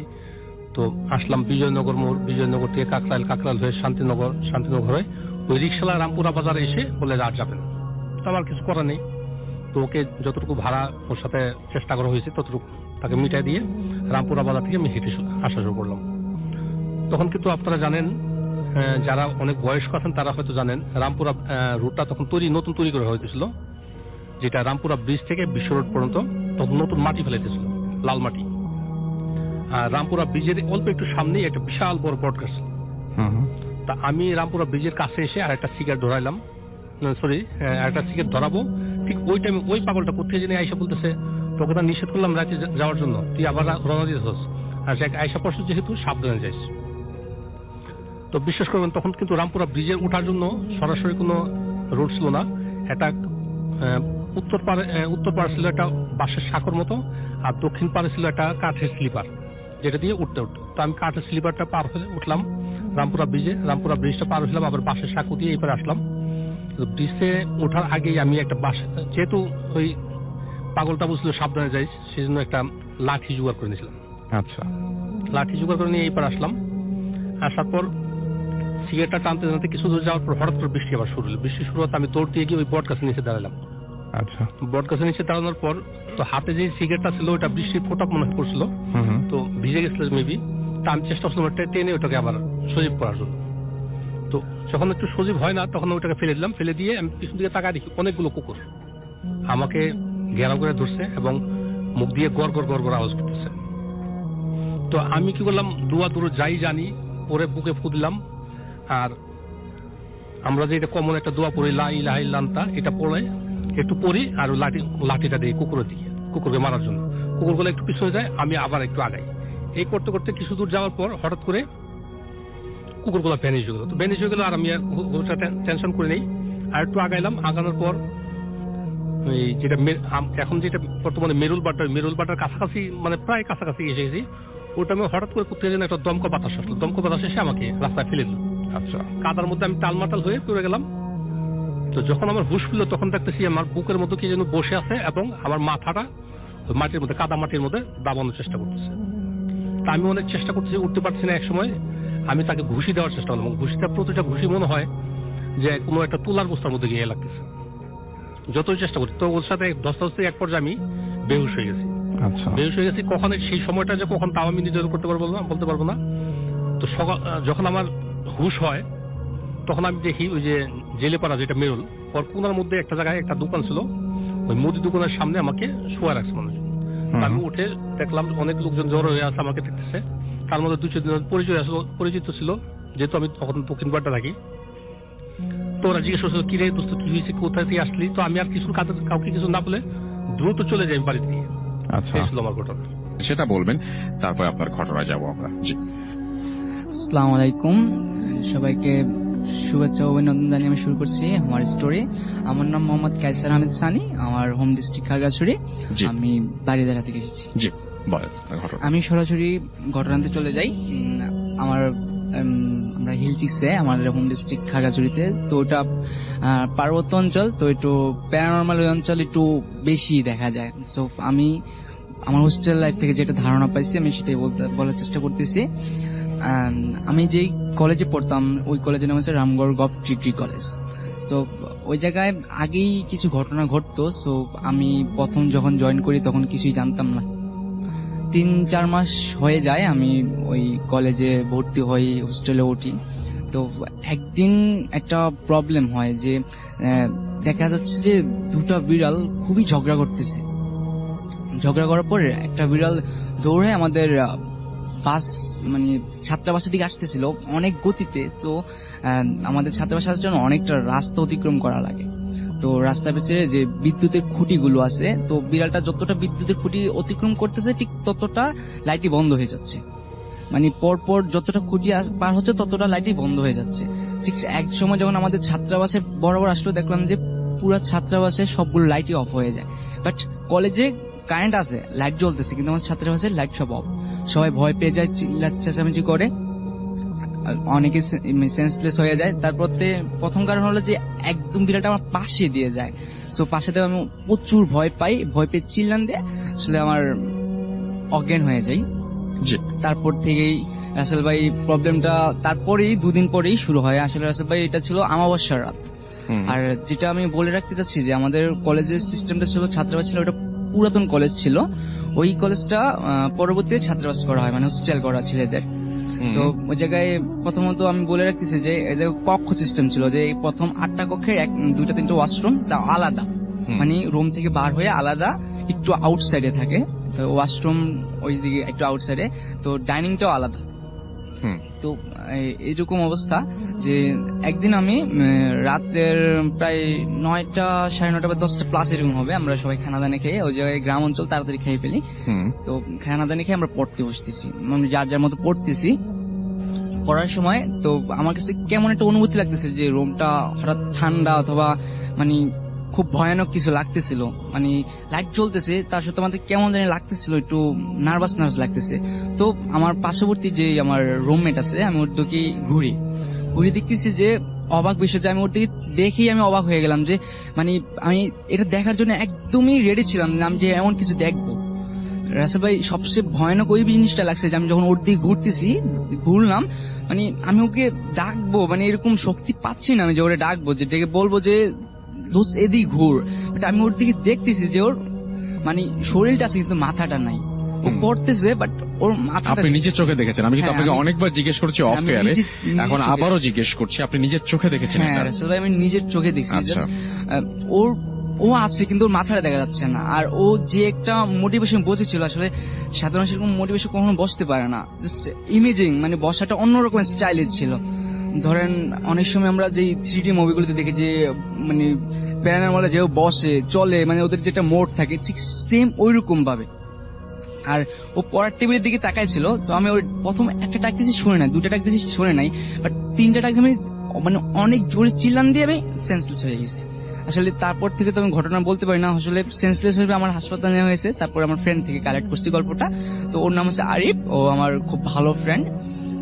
ও আমাকে সব পুরো ঘটনা বললো যে আমি নাকি সেন্সলেস হয়ে যাওয়ার পরে আমার একটু পরেই হুশ আসে, পানি দেওয়ার পরে হুশ আসে।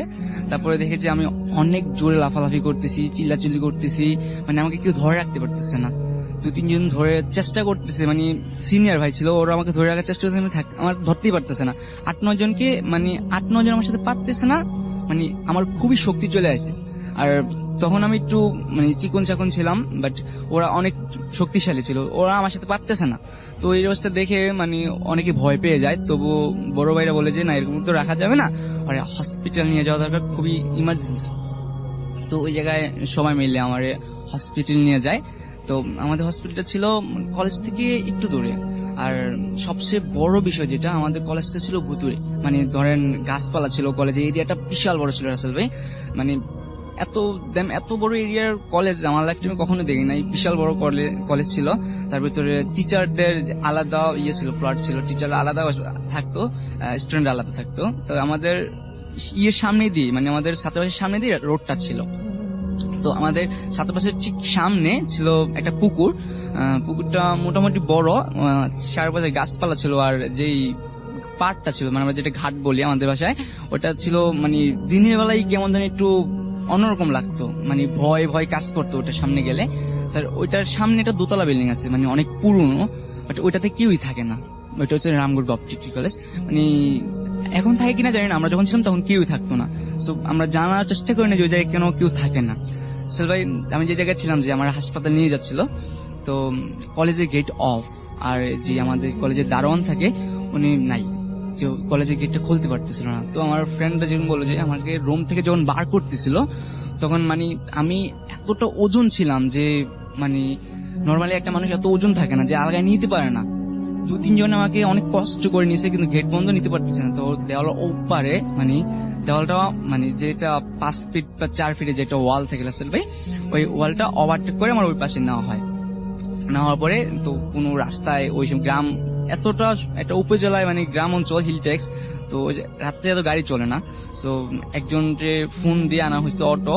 তো ওর মানে আমি বলে রাখি যে অটোটা একদম নতুন ছিল আর ফুল চার্জ ছিল অটোতে, মানে একদম ফুল চার্জ। আমরা মূল ঘটনাটা শুনি হ্যাঁ জি। যে একদম ফুল চার্জ ছিল। তো আমাকে যখন অটোতে তুলছে রাসেল ভাই, তখন মানে অটোটা মানে যে বললো যে অটোটা প্রচুর ওজন হয়ে গেছে, মানে ধরেন একটা অটো যতটুকু ধারণ ক্ষমতা আছে তারও বেশি, যে এটা অটো ওয়েট নিতে পারতেছে না, চলতেছে না।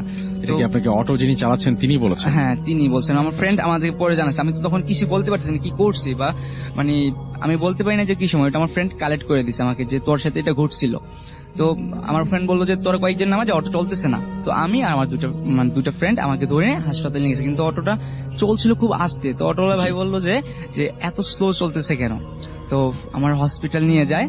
হসপিটালে নিয়ে যাওয়ার পরে সবচেয়ে রহস্যময় ঘটনা ভাই হসপিটালে ঘটছে, যে আমাকে যখন হসপিটালে নিয়ে গেল তখন আমার ফ্রেন্ডরা বললো যে অন্য সময় দেখলাম হসপিটাল যেমন হয়, তুই যাওয়ার পর হসপিটাল ঠিক তার ডিফেন্স, অনেক ঠান্ডা নিরবতি এরকম হয়ে যায়। তখন তোর হসপিটালে তারপরে কি হয়েছিল? হসপিটালে কি হয়েছিল? হসপিটালে হচ্ছে আমার যখন নেওয়া হয় যে ডাক্তার, আমি অনেক চিল্লাচিল্লি করতেছি, ফালাফালি করতেছি যে আমার ইঞ্জেকশন দিবে। তো ডাক্তার নিয়ে আসছে, ডাক্তাররা মানে ইঞ্জেকশন দিতে ওরা রাজি না, মানে ওরা পারতেছে না যে আমাকে ধরবে, যেরকম করবে। তো একজন ওই জায়গায় একটা মানে হুজুর, মানে ইমাম সাহেবের, মানে উনিও অসুস্থ। তো ওনার বউ ছিল, ওনার বউ দেখে মানে বিষয়টা বুঝতে পারছে যে এই জায়গায় কোনো প্রবলেম বা প্যারানর্মাল কিছু। তো উনি আসছে আগায়া, আসার পরে রাসেল ভাই ওই জায়গায় আমাকে মানে যেরকম বললো যে আমার কাছে যখন আসছে ওই মানে মহিলাটা, তখন আমি ওর দিকে এমন একটা ভাবে তাকাইছিলাম যে এগুলো সবই তো আপনার বন্ধুরা বলেছে। হ্যাঁ, হসপিটালে যাওয়ার পরে ওই মহিলার পরে তারপর আপনার সাথে কি হয়েছিল আসলে? জি জি জি, যে আমার সাথে হয়েছিল বলতে আমি তো তখন বলতে পারতাম, আমি তো কি করছি সেটা আমি বলতে পারতেছি না, কিন্তু আমার ফ্রেন্ডরা বলছে যে আমি কি করছিলাম ওই সময়। আচ্ছা, ওখান থেকে কি আপনি বের হয়ে আসছিলেন সুস্থ হয়ে হসপিটাল থেকে? সুস্থ কিভাবে সুস্থ হয়েছিলেন? সুস্থ হয়েছে বাস ট্রিটমেন্ট নিয়ে?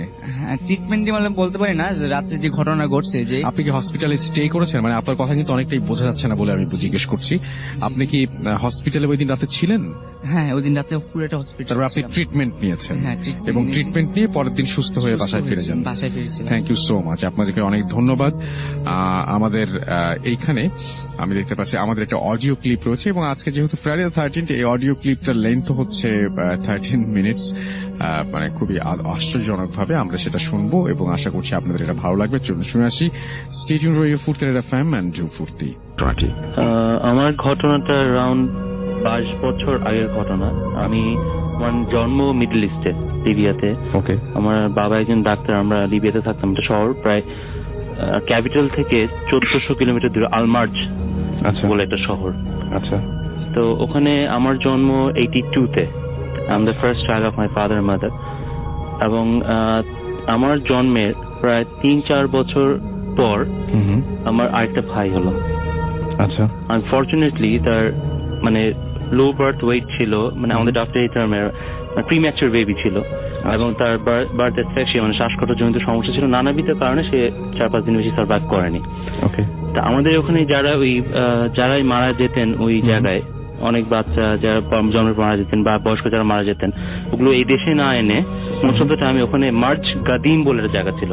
আলমার্জ হচ্ছে নতুন মার্জ, আর মার্জ গাদিম মানে সেকেন্ড ওয়ার্ল্ড ওয়ার আগের যে শহরটা ছিল, ওখানে একটা কবরস্থানে 10 থেকে 15 কিলোমিটার দূরে। আচ্ছা। ওখানে কবর দেওয়া হতো। আচ্ছা। তো আমার খুব আবছা মনে আছে, আমার বয়স 4 থেকে 5 বছর। এবং তখন মানে জন্ম হলো, তারপর মনে নেই, তারপর মনে আছে তাকে ওই কবরস্থানটাতে নিয়ে যাওয়া হলো। এবং এতটুকু মনে আছে যে ওটা আশেপাশে কবর ছিল, আমরা একটু উঁচু জায়গায় দাঁড়িয়ে আছি, আমি দাঁড়িয়ে আছি, দেখা যাচ্ছে না সামনে।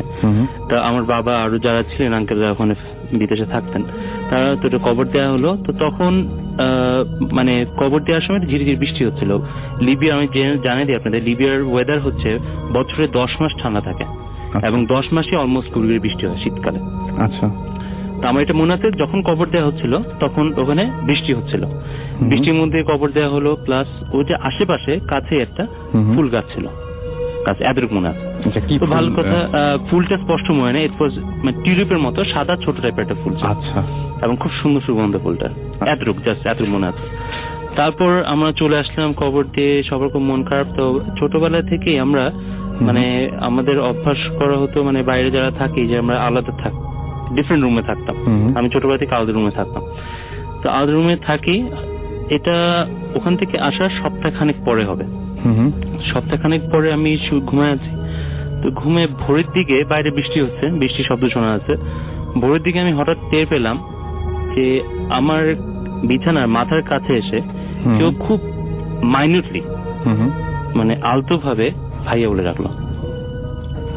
আমি এই ঘটনা কিন্তু ইভেন আমার ওয়াইফের সাথেও শেয়ার করিনি। I never share with anyone else. Okay, এত ছোটকালের ঘটনা। তো ডাকার পরে আমি একটু দ্বারস্থ হয়ে, তো আমি তখন এত বড় না, এত কিছু চিন্তাও মাথায় আসেনি। তো আমি শুনলাম হয়তো হ্যালোজিনেশন কিছু একটা হবে, যা আমার মাথায় আসে, আমি ঘুমিয়ে পড়লাম। তো ঘুমানোর পর সকালে যখন উঠলাম, সকালে স্কুলে যাব, সকালে উঠলাম, উঠার পর দেখি আমার মাথার কাছে, আমার রুমটা কার্পেট করা ছিল, মাথার কাছে যে একটা টেবিলের মতো ছিল, ওখানে ওই কবরস্থানে যে ফুল গাছটা ছিল সেইটার কয়টা প্যাটেলস মানে ফুলের পাপড়ি, এবং আমার মাথার কাছে যে কার্পেটের জায়গাটা মানে অল্প একটু ভিজা জায়গা, মনে হচ্ছে দুটো ফুটস্টেপ মানে পায়ের ছাপ, দুটা ভেজা পায়ের ছাপ, ছোট্ট দুটা ভেজা পায়ের ছাপ। And it was really shocking আমার। কিন্তু তখন আমি যত বয়স বেড়েছে, আমার অনেকদিন পর পর জিনিসটা মনে পড়ে আমার। তখন কিন্তু আমার এত ভয়ঙ্কর লাগেনি কোনো একটা কারণে, বা এত কিছু চিন্তাও করিনি। কিন্তু I never talked to anyone about things before. This is the first time I'm discussing with you guys and on air. আমরা যেটা করতে পারি এখন, ডক্টর আদনানের কাছ থেকে আমরা বাটি চালান দেওয়ার একটা ঘটনা শুনে আসব। এবং আমি তো বলেছিলামই যে ওই দিন চমৎকার একটা ঘটনা তিনি শুনিয়েছিলেন, এবং আশা করছি যে এই বাটি চালান দেওয়ার ঘটনাটা আপনাদের অনেক বেশি ভালো লাগবে। চলুন শুনে আসি ঘটনাটি। স্টে টিউনড টু রেডিও ফুর্তি এন্ড ডোন্ট স্টপ দ্য ফুর্তি। আমি এই ঘটনাটা শেয়ার করব। It's really touching. ওকে, মানে কোয়াইট ডিপলি টাচিং। বেশি দিন না, 2-3 মাস আগে। এর আগে বলে নেই যে এই জাদু টোনা ব্যাপারটা বা এই যে তাবিজ করে, এই জিনিসটা টু সার্টেন এক্সটেন্ট আমার কাছে জিনিসটা মনে হয় কিছুটা বিশ্বাসযোগ্য, কিন্তু আমি এটা এফেক্ট গুলো দেখেছি। আচ্ছা, যে একটা দেখে যে বাটি চালান দেয় বলে একটা কথা আছে আমাদের দেশে। বাটি চালান দেয়, বাটি চালান যেটা আমি দেখেছি আমার নিজের চোখে দেখা একবার। আমরা তখন বিদেশে সদ্য ঢাকায় আসলাম, আসার পর আমার নানুর বাড়ি ধানমন্ডি 32 নম্বর, ওখানে থাকি, বিশাল বাড়ি। তো ওই বাসায় আমার ছোট মামা থাকতেন। ছোট মামার সামহাও ওয়ালেট থেকে হি লস্ট অ্যারাউন্ড 3,000 to 5,000 টাকা এরকম একটা হারানো গেল। তো হারানো গেল, সাসপেক্ট করলো যে ওই মামার রুমে একটা কাজের লোক কাজ করতো, সাসপেক্ট করলো সে, কিন্তু তাকে তো বলা যাচ্ছে না। তো করা হলো যে বাটি চালান দেওয়া হবে। তো বাটি চালানটা কি? বাটি চালানটা হচ্ছে, এটা পিতলের বাটি লাগে, কি একজন হুজুর লাগে যারা এই জিনিসটা পড়েন, এবং তুলা রাশি একজন লোক লাগে। আমাদের লিব্রা আছে। এবং হ্যাঁ, এবং জিনিসটা স্টার্ট হয়েছে যেখান থেকে তাকে বলা হয়েছে যেখানে ওয়ালেটটা ছিল ওখান থেকে জিনিসটা ডিটেক্ট করা শুরু করবে। তো আমি জাস্ট এত মনে ছিল, আমি তখন ক্লাস মাত্র 6-7 পড়ি সম্ভবত। তো প্রথমে যখন ওই বাটি চালা যে লোকটা আসলো, সে তুলা রাশি একজন লোক, ওই হুজুরের সাথে আসলেন। আসার পরে সে ওই বাটিটা ধরলো, বাটিটা ফ্লোরের উপর রাখা পিতলের একটা বাটি, সে চাপ দিয়ে ধরলো। কিছুটা বলার পরে সে ভান করলো, আমার কাছে যদি জিনিসটা বিশ্বাসযোগ্য মনে হয়নি, সে ভান করলো যে বাটিটা নিজে নিজে চলে যাচ্ছে, সে চাপ দিয়ে ধরার চেষ্টা করছে। আচ্ছা, ঠিক আছে। এবং যেই কাজের মেয়েটাকে সাসপেক্ট করা হয়েছিল আনফরচুনেটলি, সেই কাজের মেয়েটাকে কিন্তু আমাদের সারিতে রাখা হলো, এবং এটা একটু মানে সাসপেক্ট করা মুশকিল ছিল তাদের পক্ষে যে এটা কাজের লোক।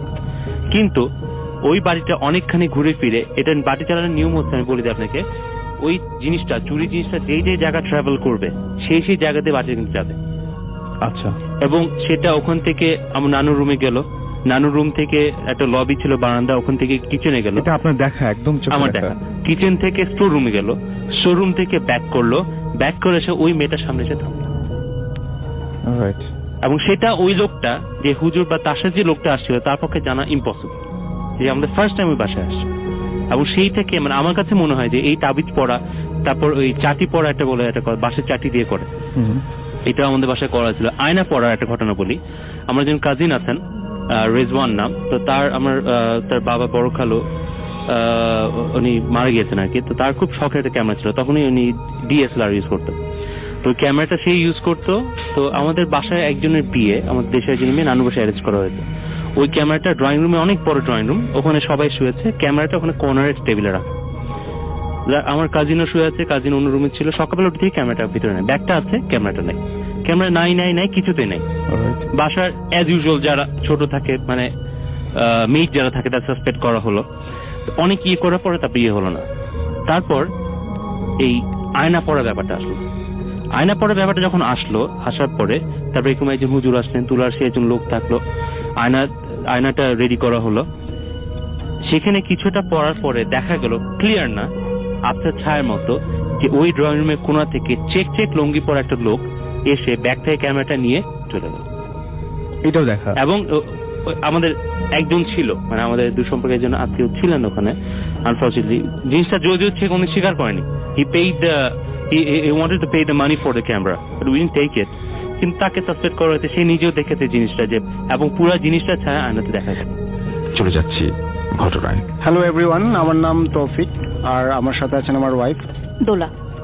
ওকে, আমাদের একটা পার্সোনাল এক্সপিরিয়েন্স আছে যেটা আমার ওয়াইফ আসলে ইন্টারেস্টেড হয়ে শেয়ার করলেন ভূত এফএমের সাথে, এবং ওনারা আমাদেরকে ডাকলেন।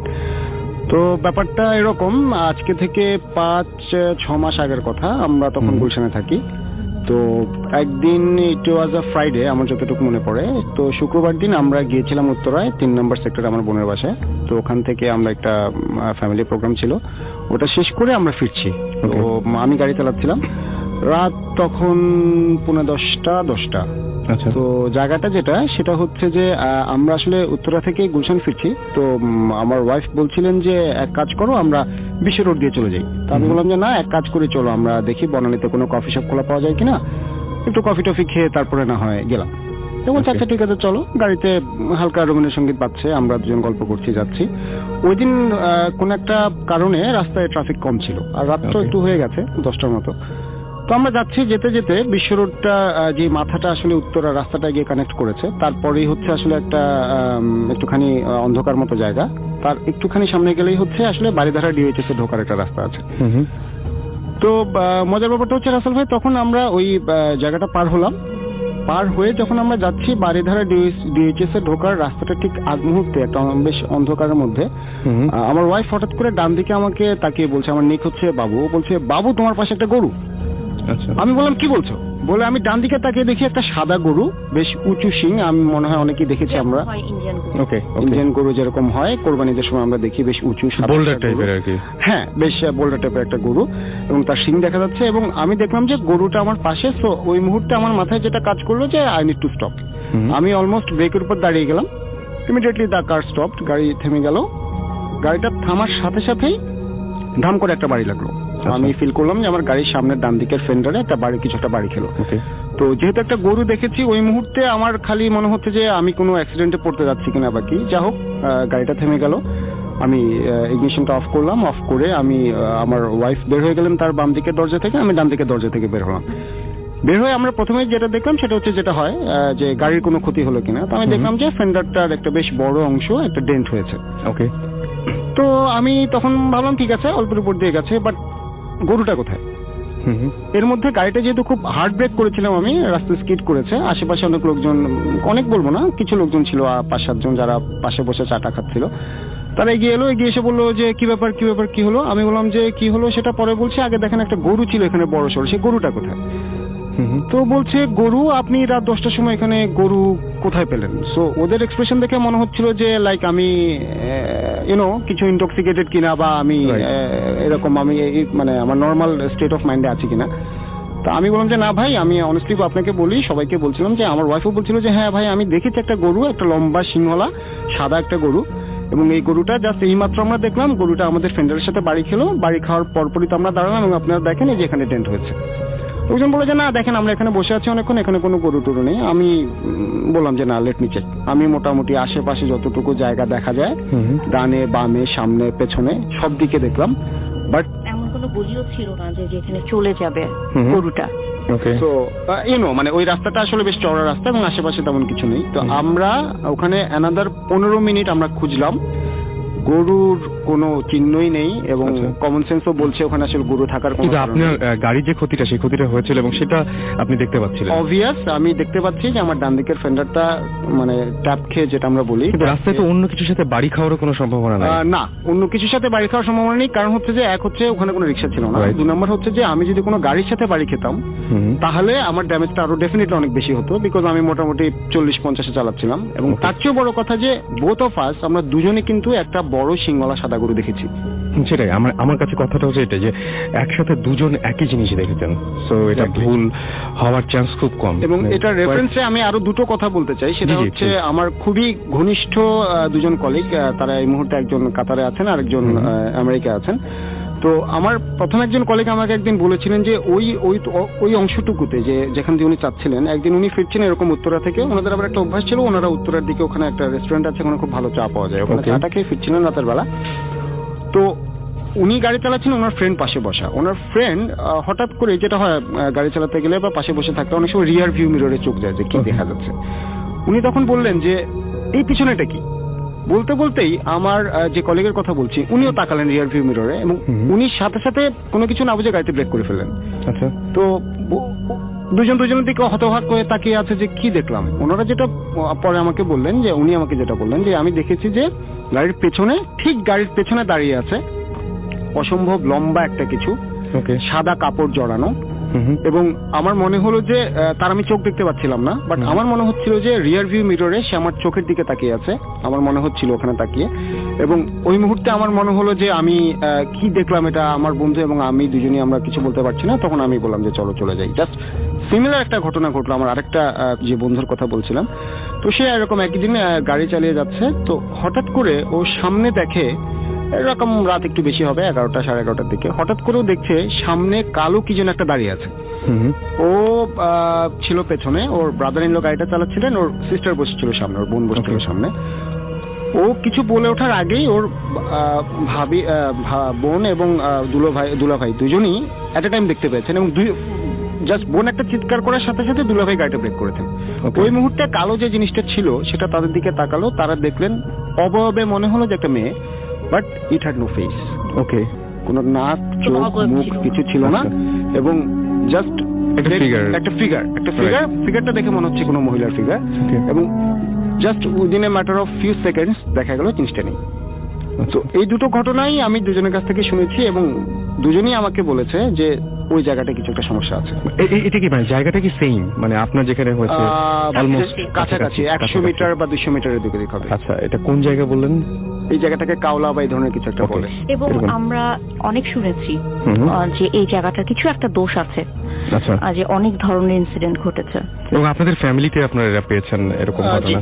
আমাদের খুব close near and dear ones এর কাছ থেকে এই ধরনের ঘটনা। আসসালামু আলাইকুম, আশা করি সবাই ভালো আছেন। আপনাদের পাঠানো একটি ইমেইল আমি পড়ছি।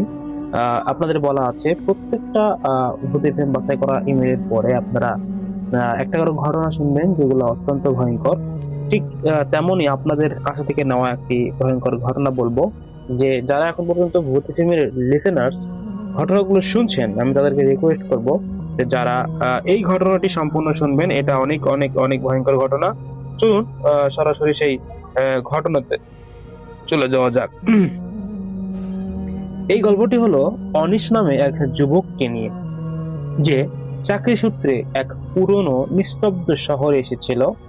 শহরটির শেষ প্রান্তে ছিল একটি পরিত্যক্ত বাড়ি, যার পাশের সব মানুষ তাকে অভিশাপের বাড়ি বলে ডাকত। লোকে বলতো ওই বাড়ির জানালার কাঁচগুলো সব সময় মানে কেমন জানি একটা অন্ধকারে ঢেকে থাকতো, আর রাতে ওখান থেকে অদ্ভুত কাঁসার আওয়াজ শোনা যায়। একদিন অনিশ সাহসী হয়ে বাড়িটা দেখতে গেল। সে দেখলো বাড়ির গেটে একটা পুরনো বিশাল তালা ঝুলছে, তালা। এবং একদিন অন্ধকার নামার আগে অনিশ ওই ছোট্ট জানালা দিয়ে ভিতরে ঢুকলো। বাড়ির ভিতরে শ্বাস নেওয়ার সময় বা শ্বাস নেওয়ার মতো কোনো পরিবেশ ছিল না। সবকিছু এত পুরনো ছিল আর ধুলোয় ঢাকা ছিল, মনে হচ্ছিল এটি সব সময়ের আগে থেমে গিয়েছে। অনিশ একটা টর্চ লাইট জ্বালালো এই পরিত্যক্ত বাড়িতে ঢুকে।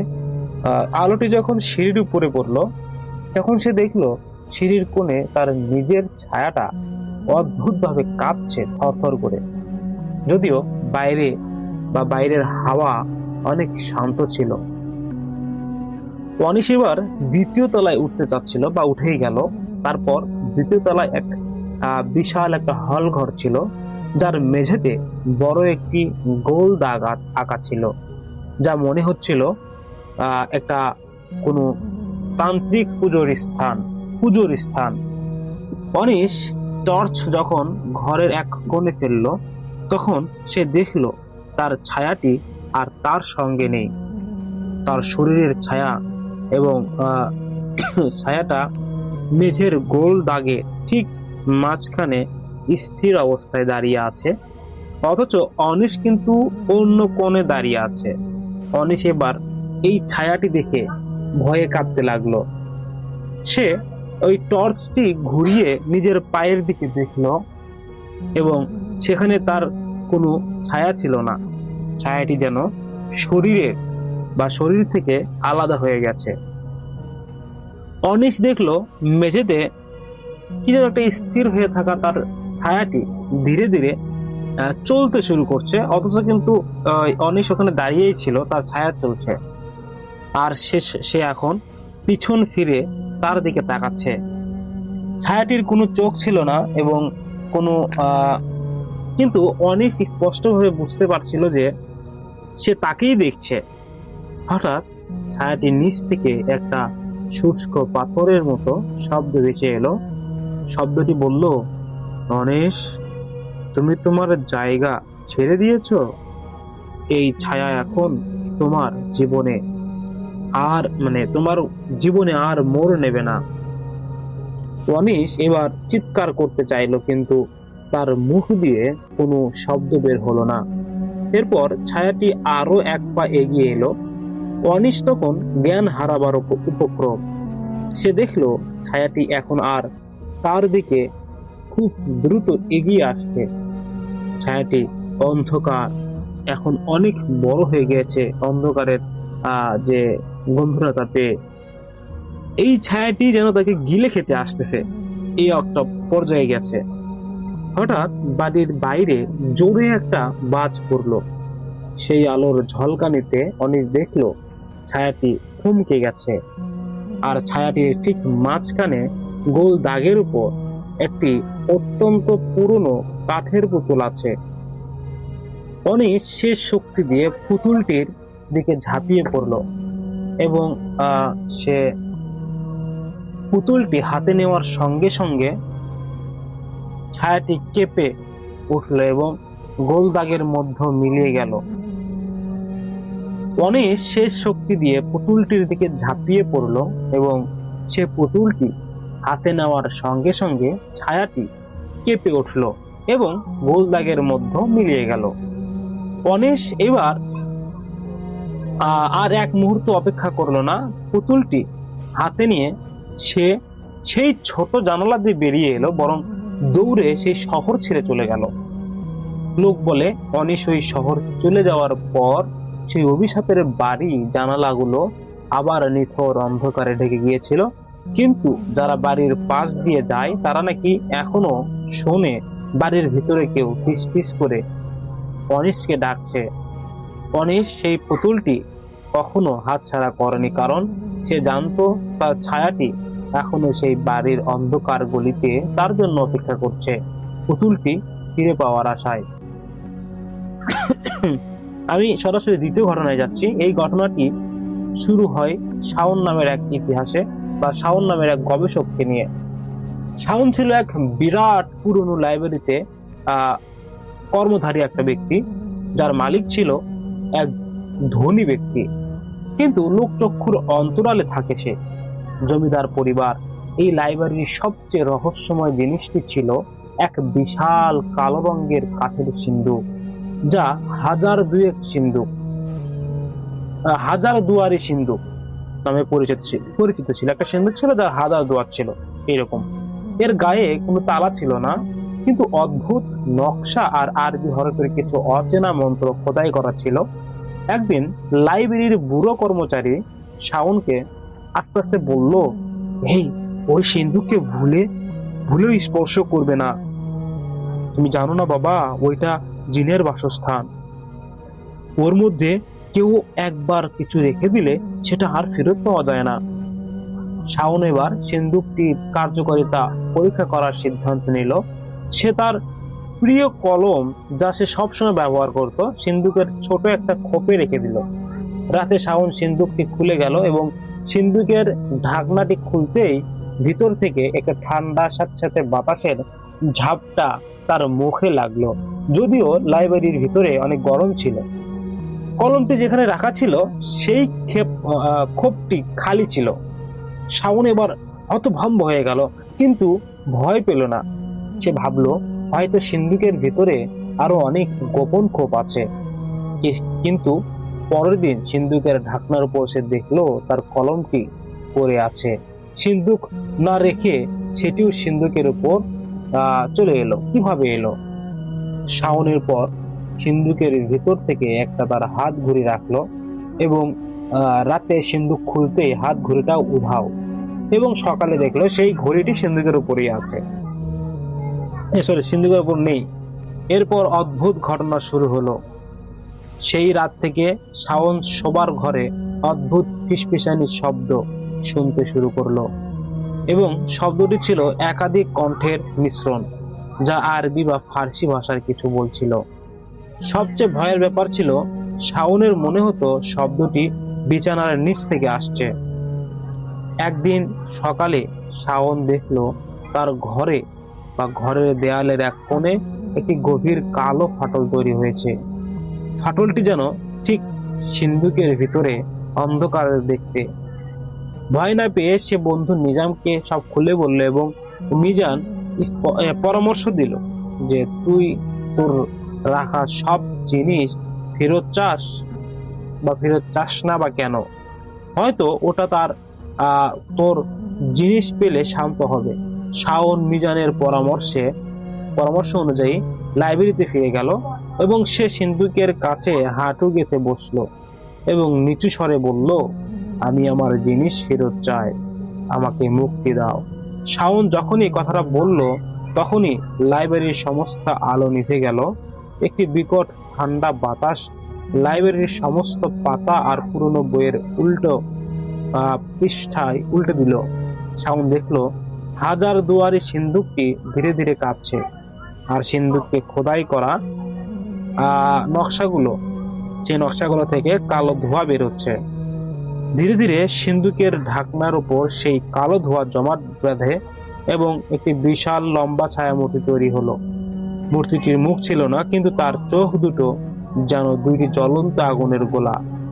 আর শাওনের নিঃশ্বাস বন্ধ হয়ে আসছিল এবং ছায়ামূর্তিটি একটি কর্কশ ও গম্ভীর কণ্ঠে বলল, তুমি আমার হাতে তোমার প্রিয় জিনিস দিয়েছ। তুমি জানো না, সেই সিন্ধুক হলো 7টি জাহান্নামের দরজার চাবি। যদি তুমি যা দিয়েছ, আমি তার বিনিময়ে তোমার প্রিয়তম বস্তু দাবি করি। শাওন চিৎকার করে উঠল, আমি কিছুই দিব না, আমার জিনিস ফেরত দিন। ছায়ামূর্তিটি হাসলো এবং এক ভয়াবহ নিথর হাসি, তোমার প্রিয়তম জিনিস হলো তোমার বিশ্বাস।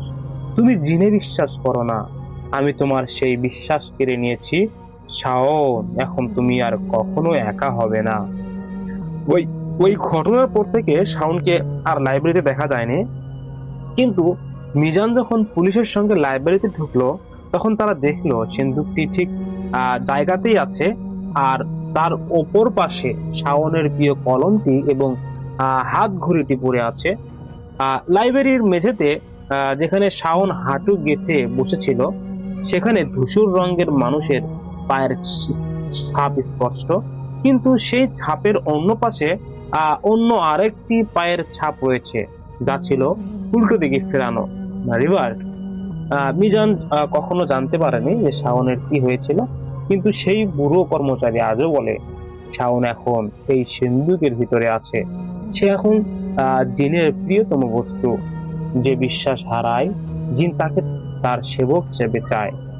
আর রাতের বেলা ওই লাইব্রেরির আশেপাশে যারা হাঁটে তারা নাকি কখনো শোনে সিন্ধুকের ভিতর থেকে যেন কেউ আর্তনাদ করে জিজ্ঞেস করছে, আমি কোথায়। এই ছিল আজকের ঘটনা আছে ভাইয়া। যদি ভালো লাগে অবশ্যই প্রচার করবেন। লিসেনার্স, আজকের এই ঘটনাগুলো এখানেই, মানে এতদূর পর্যন্তই।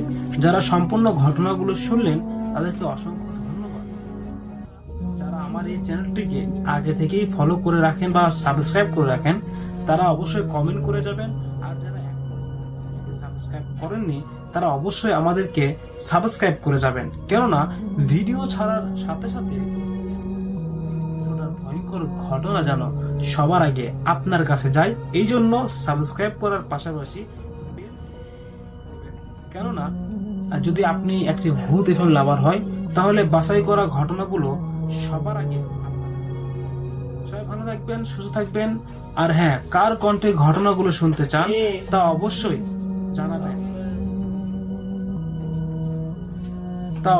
জানাবেন এবং আপনারা কার কণ্ঠে ঘটনা শুনতে চান তা অবশ্যই আলিফ, আফরান ভাইয়া, বাবু ভাইয়া যার কণ্ঠে ঘটনা শুনতে চান তা অবশ্যই আমাদেরকে কমেন্ট করে জানাবেন। সুস্থ থাকবেন। আসসালামু আলাইকুম।